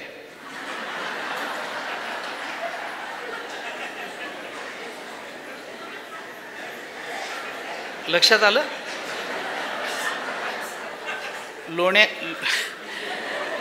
लोण्याचे भजे करायचे आणि रात्रीच्या उन्हात बसून खायचे, म्हणजे मग मोडत नाही. कारण काहीतरी काय म्हणतो लोण्याचे कुठं भजे, मग मूर्खा माणसा मगापासून तेच सांगतोय, एकादशीला चतुर्थी येत नसते, विनाकारणच अट्टहास आहे. तसं मी देहाला येतो आणि कर्मच करत नाही, प्रकृतीचा संग घेतो आणि कर्मच करत नाही. अरे असं होत नाही. नाही पण समजा जर नाही केलं तर होतच नाही ना, एकादशीला चतुर्थी येईल कशी? म्हणून ज्ञानेश्वर महाराज म्हणतात ऐसियाही करू म्हणती तयाचा आग्रह चिवरे नाही कश्चित क्षणमपी जातु तिष्ठत्य कर्मकृत. क्षण जात नाही माणसाचा कर्माशिवाय. कर्माशिवाय मनुष्य जीवन दाखवा मला. देह आहे पण कर्म नाही, चालत नाही. काही ना काहीतरी चालूच असतं. देह नाही पण कर्म आहे अशी अवस्था नसतेच. देहही नाही कर्मही नाही, मान्य आहे. कारण जो देहाला येतो तोच कर्म करतो, देहही आहे आणि कर्मही आहे, मान्य आहे. दोन अवस्था मान्य होण्यासारखा आहे. देहही नाही कर्मही नाही. विदेहमुक्त तो देहालाही येत नाही कर्मही करत नाही. आणि तुमच्या माझ्यासारखा जीव देहालाही येतो आणि कर्मही करतो. देह आहे पण कर्म नाही, जीवनमुक्ताची अवस्था असू शकते. देह दिसतो त्याचा, देह तरी वरी पण काहीतरी हालताना दिसतो, चालताना दिसतो, काहीतरी दिसतं. तया ते लोकपिसे करता म्हणती, कर्तृत्वाचा आरोप का होईना पण त्याच्यावर आहे.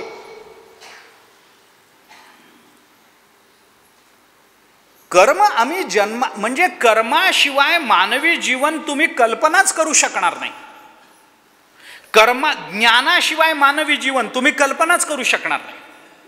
मी पुन्हा एकदा सांगतो, मी मानवी या शब्दावर जोर दिला आहे आत्ता. ज्ञानाशिवाय मानवी जीवन, अरे ज्ञान वजा करून टाका, बाकीचं प्राण्यांचं जीवन आणि मानवी जीवन काय फरक राहील सांगा मला. ज्ञान नसेल तर मानवी जीवनाला मानवी म्हणण्याचं तात्पर्य काय? हा कर्म आहे सगळ्याच प्राण्यांना आहे, पण ज्ञान सगळ्या प्राण्यांना आहे का? ज्ञान सगळीकडे आपल्याला दिसतं का? सगळ्या प्राण्यांच्या ठिकाणी ज्ञान दिसतं का? मनुष्येतर प्राणी ज्ञानाकरता प्रयत्न करताना आपल्याला कधी दिसतील का? कधीच दिसणार नाही, कधीच नाही. मी आपल्याला अनेक उदाहरणं सांगेन याच्याकरता. बैलाला कळत नाही, मालक जसा नेईल तसा बैल जातो. आपण चाललोय ते खड्ड्यातून चाललोय का चांगला रस्ता आहे का वाईट रस्ता आहे का अमुक आहे तमुक आहे, कळत नाही. काय कळतं? मनुष्येतर प्राणी ज्ञानाकरता परिश्रम करताना आपण पाहिलेत का? एखादं कुत्र तुम्ही बघितलंय का कधी ज्ञानेश्वरी वाचत बसले? कुत्र ज्ञानेश्वरी वाचतं का? जे ज्ञानेश्वरी वाचत नाहीत ते म्हणजे एकूण एकच झालं की नाही ते तिथपर्यंत जाऊन? एकूण एकच झालं ना तिथपर्यंत जाऊन.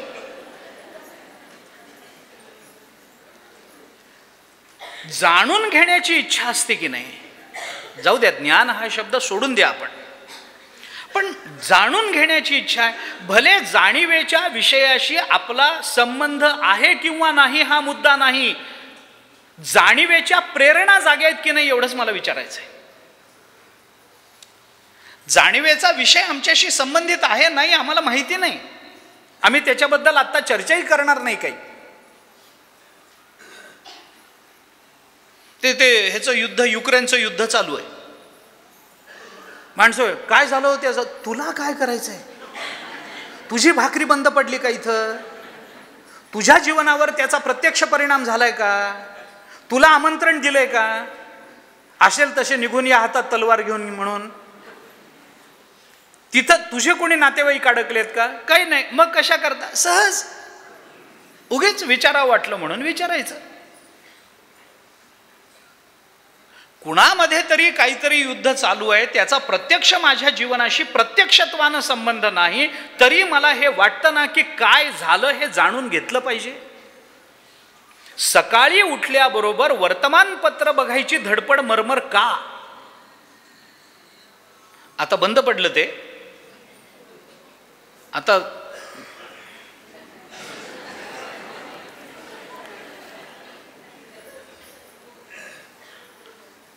म्हणजे पूर्वीच्या काळामध्ये सकाळी उठल्यावर वर्तमानपत्र लागत होतं.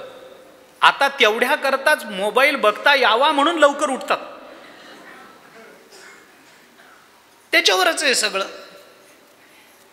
अमक्याचं काय, तमक्याचं काय, ह्याचं काय, त्याचं काय, बातम्या सगळ्या तिथंच.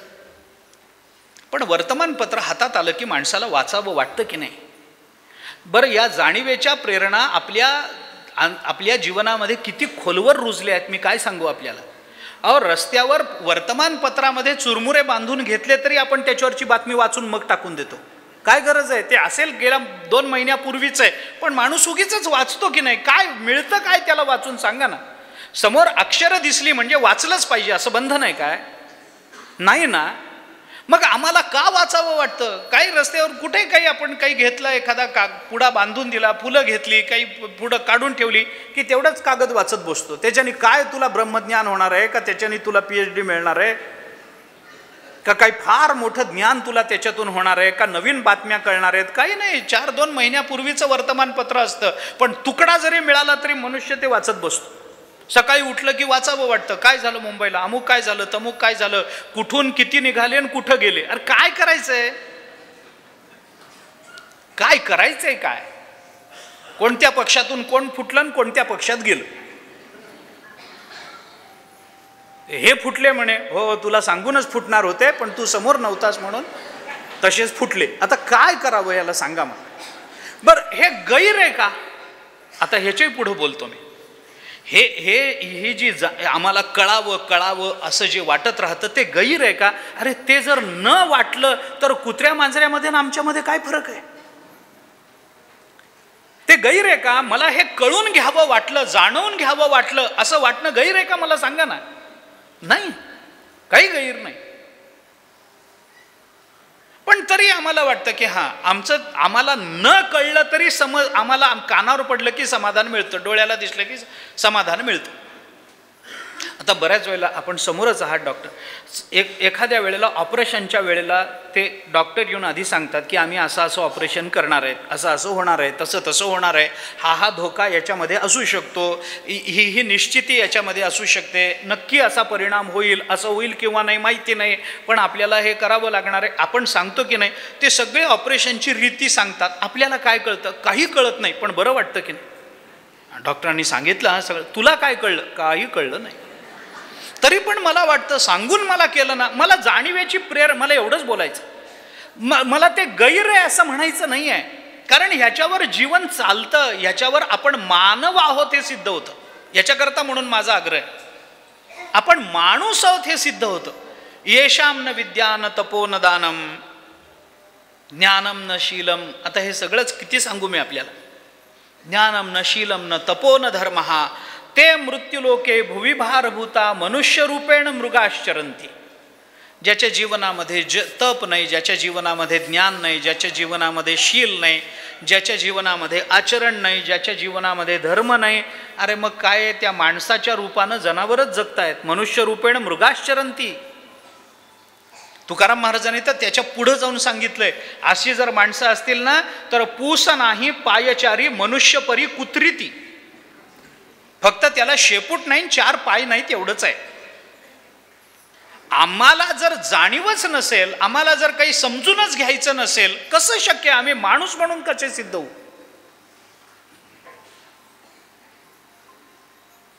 ज्ञानाच्या जाणीवा ज्याच्या ठिकाणी नाहीत, त्या जाणीवा ज्याच्या नष्ट झालेल्या आहेत, एकतर तो दगड असेल नाहीतर जीवनमुक्त महात्मा असेल.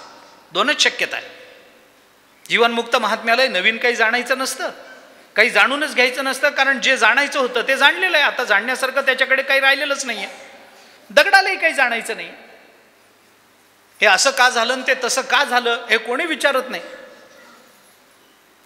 आम्हाला एखादी बातमी कळली, अहो तो माणूस म्हणे निघून गेला, असा कसा निघून गेला, असं कसं झालं, मग आम्ही त्याच्यातले गुणदोष बघत राहू. काय इथं वाईट होतं म्हणून त्याला लातूर सोडून मुंबईला जावं वाटलं? हा माणूस गेला म्हणे मुंबईला निघून, कायम मुक्काम हलवला म्हणे मुंबईला त्याने. मग आपण म्हणतो असं कसं गेलो, काय कारण असेल? आता काहीतरी असल्याशिवायच गेलाय का तो? पण आम्हाला वाटतं आम्हाला कळलं पाहिजे, आम्हाला कळलं पाहिजे. उगीचच गेला. तुला विचारलं होतं का? मला एकाने सांगितलं, महाराज ज्ञानोबारायांनी उगीच एवढ्या लवकर समाधी घेतली. मी म्हटलं चूकच झाली त्यांची, तुला विचारून घ्यायला पाहिजे होती रे, तू चूक झाली जरा, तुला न विचारता घेतली का, कशा करता.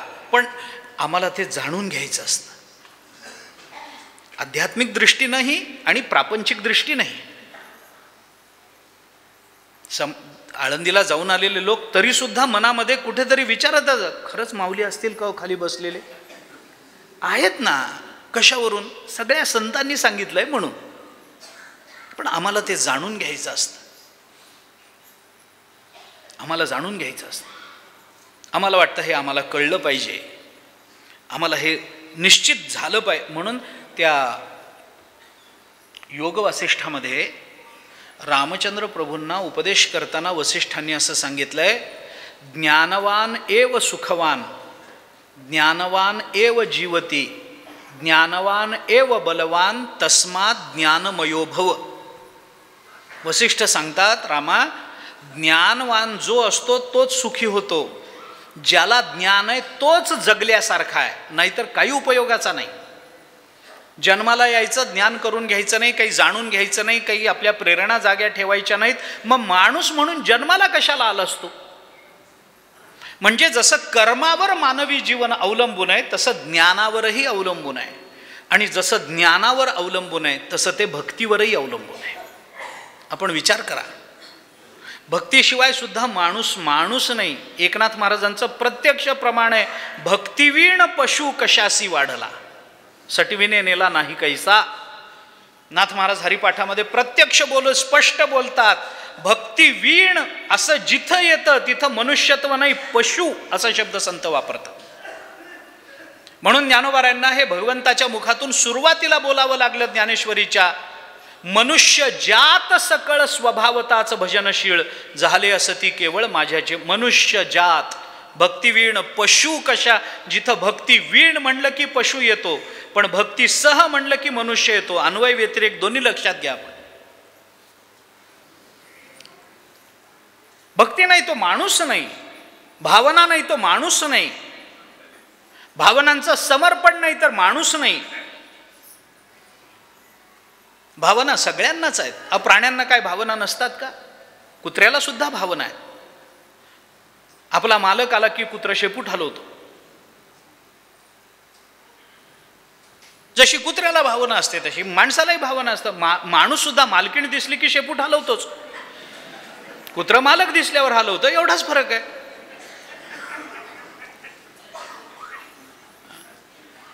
पण कुठेतरी आपल्या विचाराचं, आपल्या जीवनाचं, आपल्या चिंतनाचं समर्पण व्हावं अशी भावना माणसाच्या अंतःकरणात असते.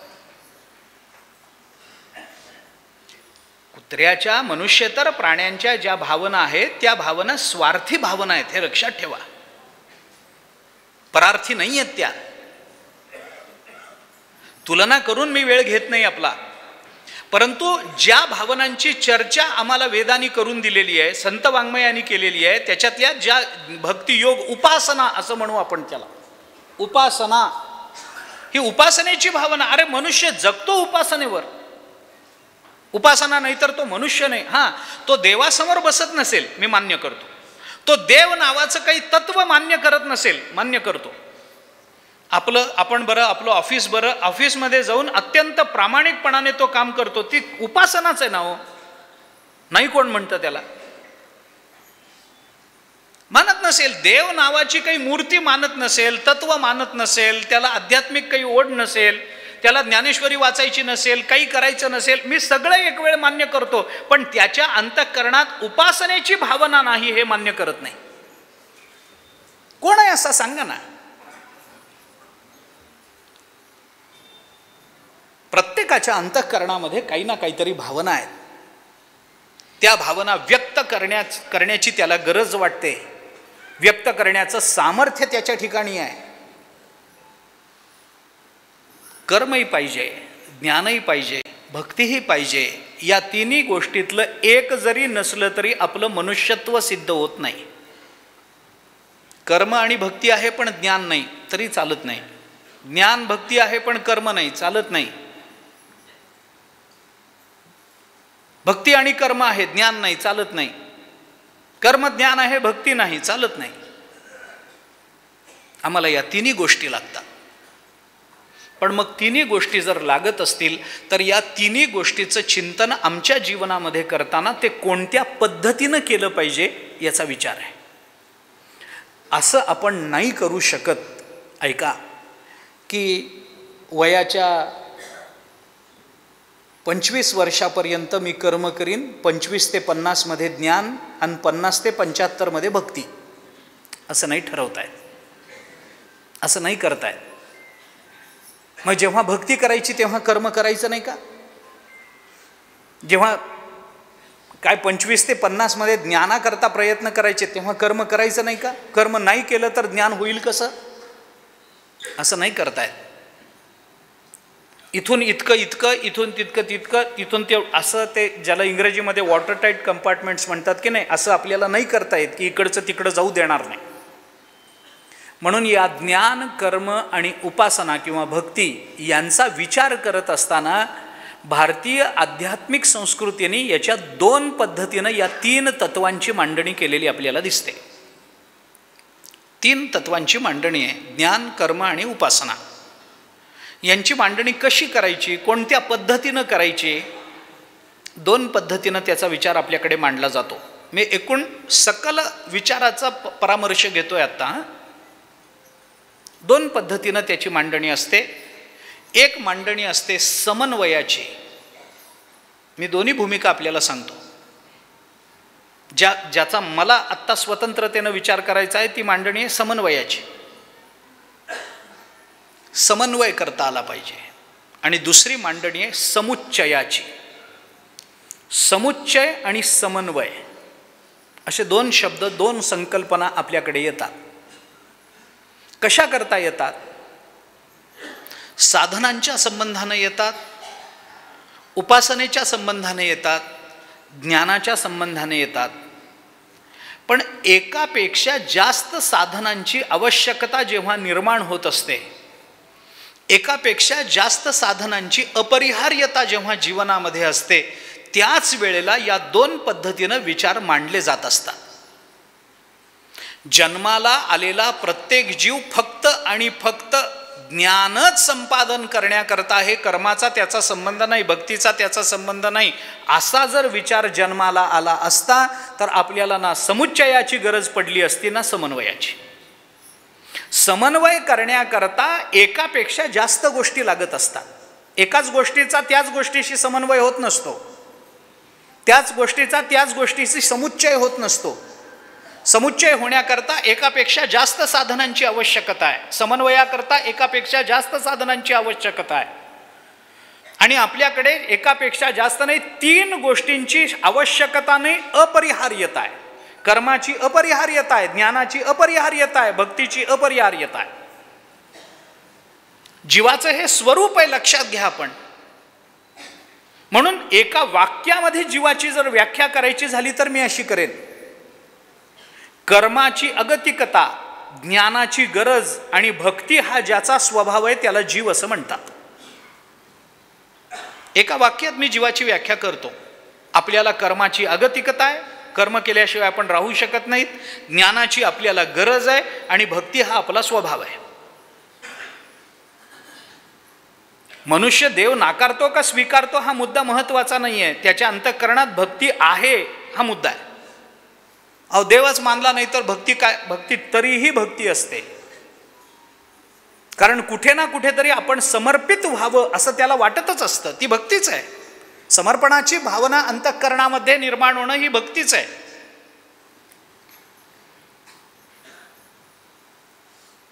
कुठेतरी आपण समर्पण व्हावं, कुठेतरी आपल्या मनातलं बोलावं, कुठेतरी आपला नमस्कार करावा असं त्याला वाटतच असतं. आमचे आजोबा म्हणायचे, काही जण देवळातल्या देवाकडे जातात तर काही जण घरातल्या देवीकडे जातात, पण घालीन लोटांगण वंदेन चरण हे कुठं ना कुठं तरी त्याला करावं लागत असतं, कुठे ना कुठे तरी. अपरिहार्य आहे, कारण भावना आहे, त्याच्याशिवाय नाही शक्य ते. म्हणून या तिन्हीची अपरिहार्यता असेल तर या तिन्ही तत्वांचा विचार करताना दोन पद्धतीनं होतो. एक समन्वय भूमिकेतून होतो आणि एक समुच्चय भूमिकेतून होतो.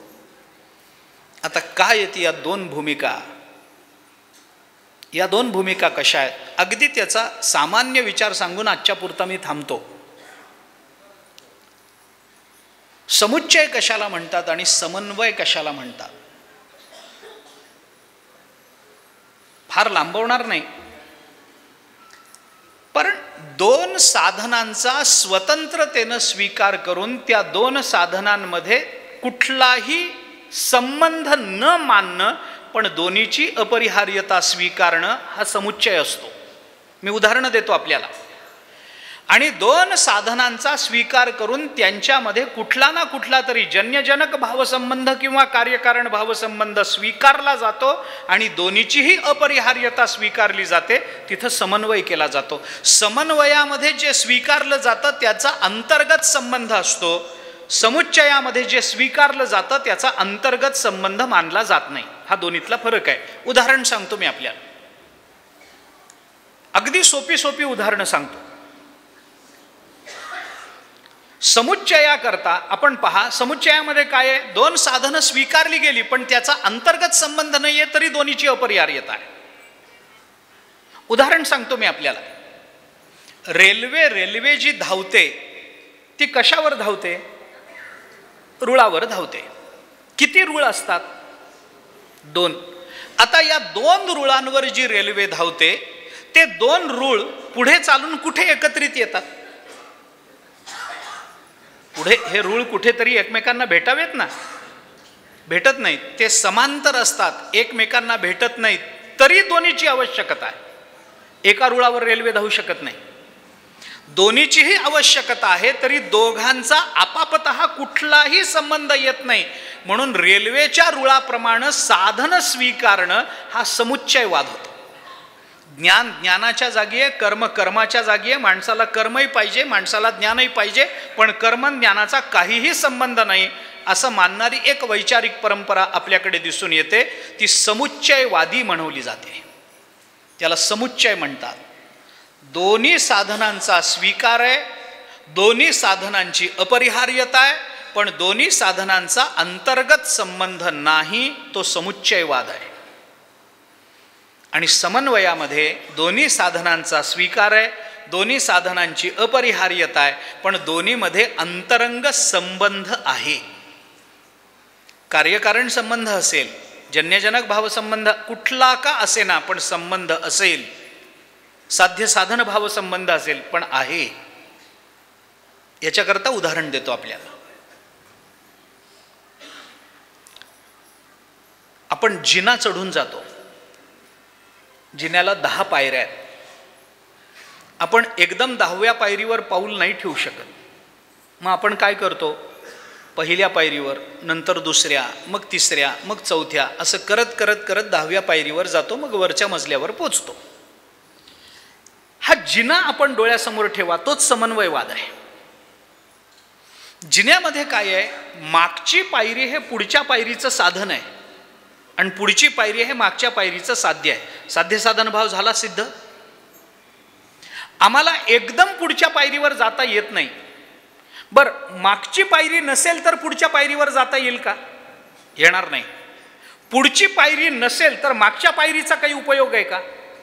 काही उपयोग नाही. मग असं जर असेल तर त्या दोघांची अपरिहार्यता मानावी लागेल की नाही? अपरिहार्यता मानावी लागेल.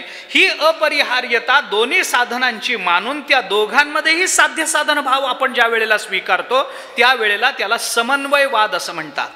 कर्म आणि ज्ञान याचा विचार करताना कर्मानं होणारी अंतःकरण शुद्धी ही ज्ञानाकरता आम्हाला उपयुक्त ठरणार आहे म्हणून कर्म केलं पाहिजे, याच्यामध्ये कर्म हे ज्ञानाचं साधन होतं. त्यामुळे कर्म आणि ज्ञान दोन्ही स्वीकारायचे आहेत, परंतु दोन्हीमध्ये साध्य साधन भाव संबंध स्वीकारायचा आहे. हा समन्वयवाद झाला, हा समन्वय झाला. समन्वय आणि समुच्चय याच्यामध्ये अंतर आहे. ज्ञानेश्वर महाराजांनी समन्वयवादाचा स्वीकार केला. गीता भाष्यामध्ये जगद्गुरु शंकराचार्यांनी समन्वयवादाचा स्वीकार केला.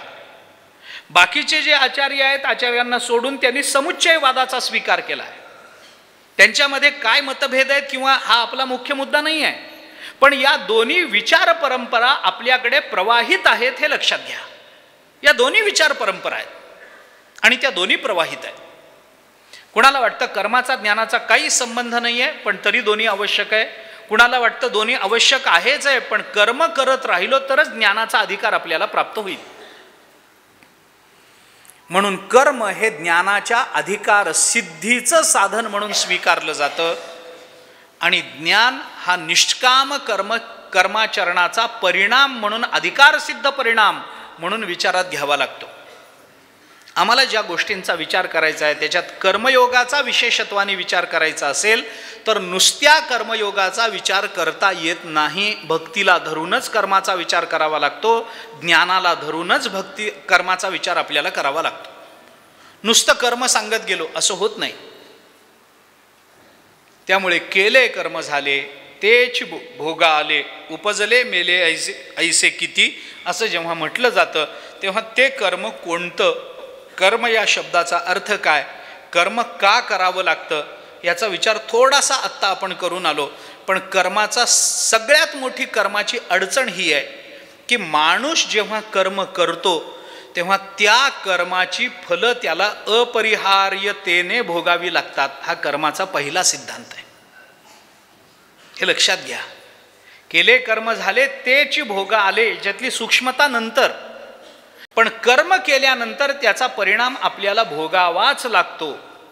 कारण का, कारण कर्माचा नियमच तसा आहे. आम्हाला त्यात बदल नाही करता येत. मी जिथून सुरू केलं होतं तिथे थांबतो आत्ता. आम्हाला त्यात बदल नाही करता येत. मी कर्म करीन पण फल भोगणार नाही असं होत नाही. माझ्याकडून जर कर्म झालं असेल, माझी इच्छा आहे का नाही याचा विचार करण्याचं कारण नाही, मला भोगावं लागेल हे लक्षात घेतलं पाहिजे. का, कारण मनुष्य ज्या क्षणी कर्म करतो, ज्या क्षणी त्याच्याकडून कर्म घडतं त्या क्षणी तो करता कर्मफलाशी बांधला जात असतो. कर्म करेपर्यंत कदाचित आम्ही स्वतंत्र असू, कर्म करायचं न करायचं आम्ही ठरवू शकू, आम्ही स्वतंत्र असू. कर्म करायचं की न करायचं आम्हाला ठरवता येईल. जुगार खेळायचा की न खेळायचा आम्हाला ठरवता येईल. पण आम्ही जर खेळत असू तर आम्हाला पाप लागणार आहे हे नक्की आहे. आम्ही व्यसन करायचं की न करायचं आम्ही स्वतंत्र आहोत, पण जर आम्ही केलं तर आम्हाला भोगावे लागेल परिणाम हे मात्र नक्की आहे. नाही मी दारू पितो पण फल भोगत नाही असं होत नाही, असं होत नाही. मी दान करतो पण पुण्याचं पुण्य नको असं होत नाही, असं होत नाही. कर्म चांगलं का वाईट हा नंतरचा प्रश्न आहे. वैकुंठवासी प्रातस्मरणीय गुरुवर्य मामासाहेब दांडेकरांची ज्ञानेश्वरी आहे, सार्थ ज्ञानेश्वरी. आपण बहुतेकांनी ती पाहिलेली आहे. त्याच्या सुरुवातीला एक प्रस्तावना आहे, खूप विस्तारानं ती प्रस्तावना मामांनी मांडली आहे. त्याच्यामध्ये एक फार चांगला मुद्दा त्यांनी मांडला आहे, तेवढं सांगतो. मानवी जीवनाचा विचार करताना जे नियम मनुष्य स्वीकारतो त्याच्यामध्ये 4 प्रकार असतात. काही नियम माणसाला करताही येतात आणि मोडताही येतात. काही नियम माणसाला करता येतात पण मोडता येत नाहीत.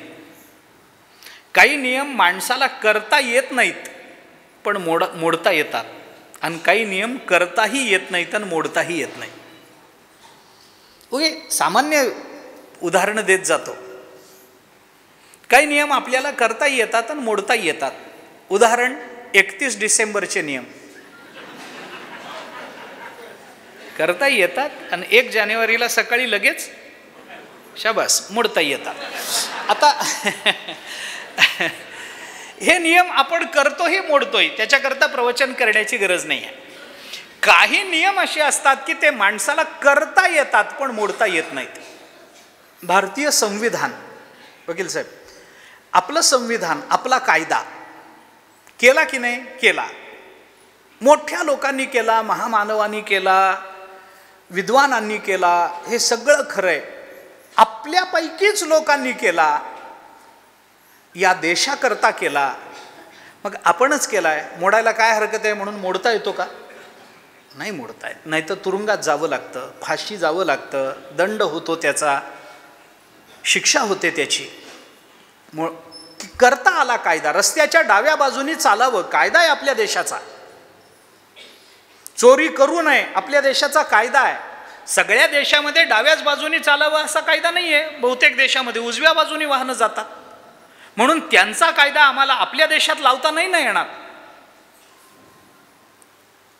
कोणी जर म्हणालं का बाबा डाव्याच बाजूने चावा, मी एकटा उजव्या बाजूने वाहन नेतो, ने यद्गत्वा न निवर्तन्ते, तिकडच जा, काही म्हणणं नाही आमचं. एकटा जाईन, एकट्यालाच जावं लागतं, चालत नाही. कायदा केला, नियम आम्हीच केले, या देशाकरता केले, आम्हाला मोडता येत नाही. काही नियम आम्ही करत नाही पण आम्हाला मोडता येतात. ऋतू आहेत आपल्याकडे, हिवाळा, पावसाळा, उन्हाळा, एकानंतर एक येतात. उन्हाळा संपला, हिवाळा येतो, पावसाळा संपला, उन्हाळा येतो. हे सगळे ठरलेले आहेत. ऋतू आपले बदलत जातात, त्या त्या नियमानुसार होत जातं. पावसाळा आहे, पावसाळ्यामध्ये पाऊस पडतो, पाऊस अंगावर पडला माणूस भिजतो. आता पाऊस पडावा पण मी न भिजावा असं होत नाही. मग काय, आपण काय करू शकतो? छत्री घेऊन जाऊ शकतो. उन्हाळ्यामध्ये खूप ऊन असतं, उकडतं, आम्ही AC लावू शकतो, पंखा लावू शकतो, कूलर लावू शकतो. हिवाळ्यामध्ये थंडी पडणारच आहे, आम्ही बदलू नाही शकत. हिवाळा आहे पण माझ्याकरता थंडीनं पडूच नाही असं होत नाही, थंडी पडतेच. मग आम्ही आपल्याला त्रास होत असेल, आपण काहीतरी स्वेटर घालून बसावं, काहीतरी अंगावर गरम कपडे घालून अंगात घालून बसावं, अंगावर पांघरून घेऊन बसावं. हे तरी आम्हाला करता येतं. आमच्या पुरती का होईना, आपण थंडी आहे पण आमच्या पुरती नाही आहे का, घरामध्ये आम्ही शेकोटी पेटवून बसलोय. पण काही नियम असे आहेत जे आम्हाला करताही येत नाहीत, आम्हाला मोडताही येत नाहीत. कर्माचे नियम असे आहेत, ते आम्हाला करताही येत नाहीत. कोणत्या कर्माचं कोणतं फल असावं आम्हाला ठरवता येत नाही, आणि त्या कर्माचं ते फल आम्ही भोगावं की भोगू नये आम्हाला ठरवता येत नाही. म्हणून भगवंत अर्जुनाने जेव्हा विचारलं तेव्हा भगवंतानी सांगितलं, अर्जुना हे मलाही माहिती नाही, हे मी सिद्ध करू शकत नाही. मग हे कसं करायचं? तस्मात् शास्त्रम प्रमाणन्ते कार्याकार्य व्यवस्थित. 16व्या अध्यायाच्या शेवटी भगवान हे बोललेत अर्जुनाला, शेवटचा श्लोक, तस्मात् शास्त्रम प्रमाणन्ते. ठरलेलं आहे, चांगल्या कर्माचं फल म्हणून आम्हाला सुखच प्राप्त होणार, वाईट कर्माचं फल म्हणलं की आम्हाला दुःखच प्राप्त होणार, हे ठरलेलं आहे. म्हणून करावे तसे भरावे हे आम्ही घोकत आलेलो आहोत, पण फक्त घोकतच आलेलो आहोत. एवढं माहिती आहे तर मग का माणूस निंद्य कर्माकडे प्रवृत्त होत असेल मला सांगा ना. शाळेपासून आम्ही शिकत आलोय करावे तसे भरावे, हे माहिती आहे ना, माहिती आहे. मग हे निंद्य कर्म करताना कळत नव्हतं का, आठवत नव्हतं का?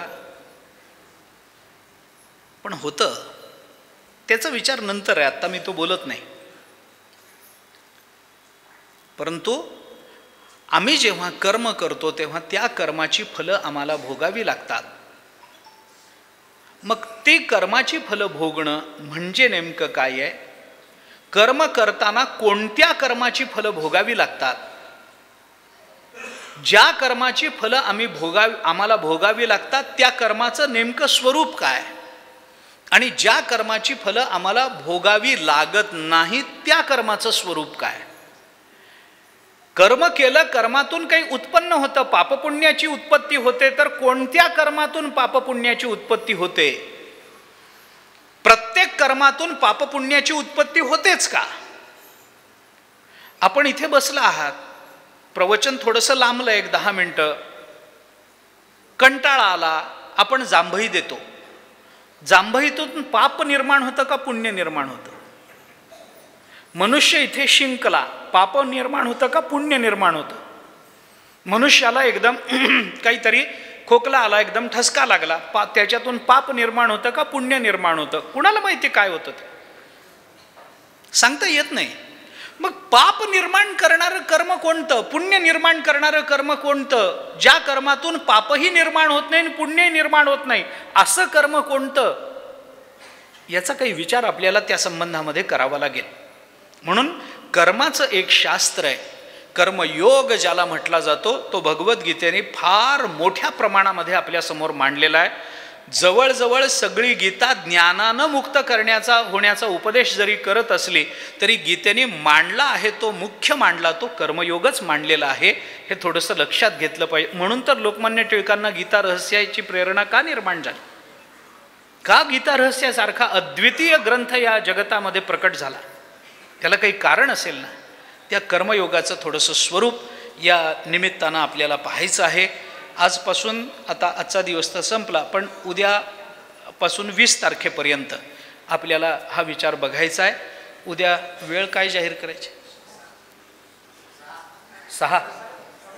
6 ते 7:30, 8.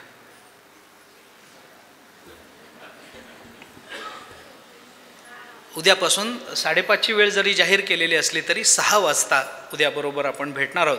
संपवायचं कधी ते आपल्या कर्मावर अवलंबून आहे. त्यामुळे आत्ता मी ते सांगत नाही कधी संपवायचं ते आपलं पुण्य जर खरंच उदयाला आलं तर 7:30 वाजता आणि पाप जर आडवं आलं तर 8 वाजता असं आपण ठरवूया. 6 वाजता भेटायचं हे मात्र नक्की आहे. उद्या संध्याकाळी 6 वाजता कर्मयोगाची चर्चा पुन्हा करू. आत्तापुरते थांबू. पुंडलिक वरदे हरी विठ्ठल. श्री ज्ञानदेव तुकाराम. विठ्ठला विठ्ठला विठ्ठला विठ्ठला विठ्ठला. सर्व भाविक भक्तांना विनंती आहे पुंडलिक वरदे हरी विठ्ठल. श्री ज्ञानदेव तुकाराम. आता सामूहिक पद्धतीनं पसायदान होईल. हरिभक्तपरायण माऊली महाराज आष्टेकर व प्राध्यापक धायगुडे सर हे सामूहिक पसायदान वारकरी संप्रदाय पद्धतीने म्हणतील आणि सर्वांनी त्यांच्यासोबत म्हणायचं.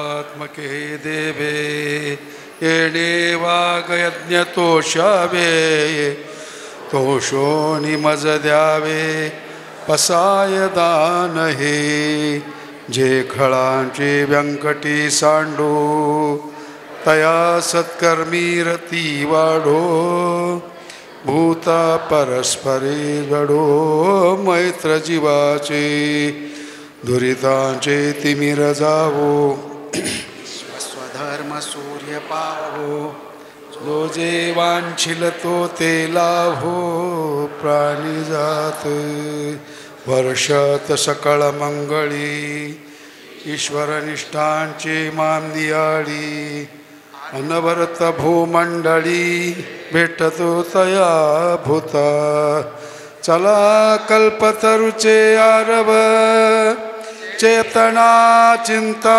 मणीचे गाव बोलती जे आर्णव पियुष्याचे चंद्रमे जे आलांछन मार्तंड जे तापहीन ते सर्वाही सदा सज्जन स्वैर्ये होतु किंबहुना सर्व सुखी पूर्ण होवो नित्यही लोकी भजे जो आदिपुरुखे अखंडित आणि ग्रंथोपजीविये विशेष लोकी ये दृष्टादृष्ट विजये होवा बीजी तेथ म्हणे श्री विश्वेश्वरावो हा होईल दान पसाव येणे वरे दान देव सुखिया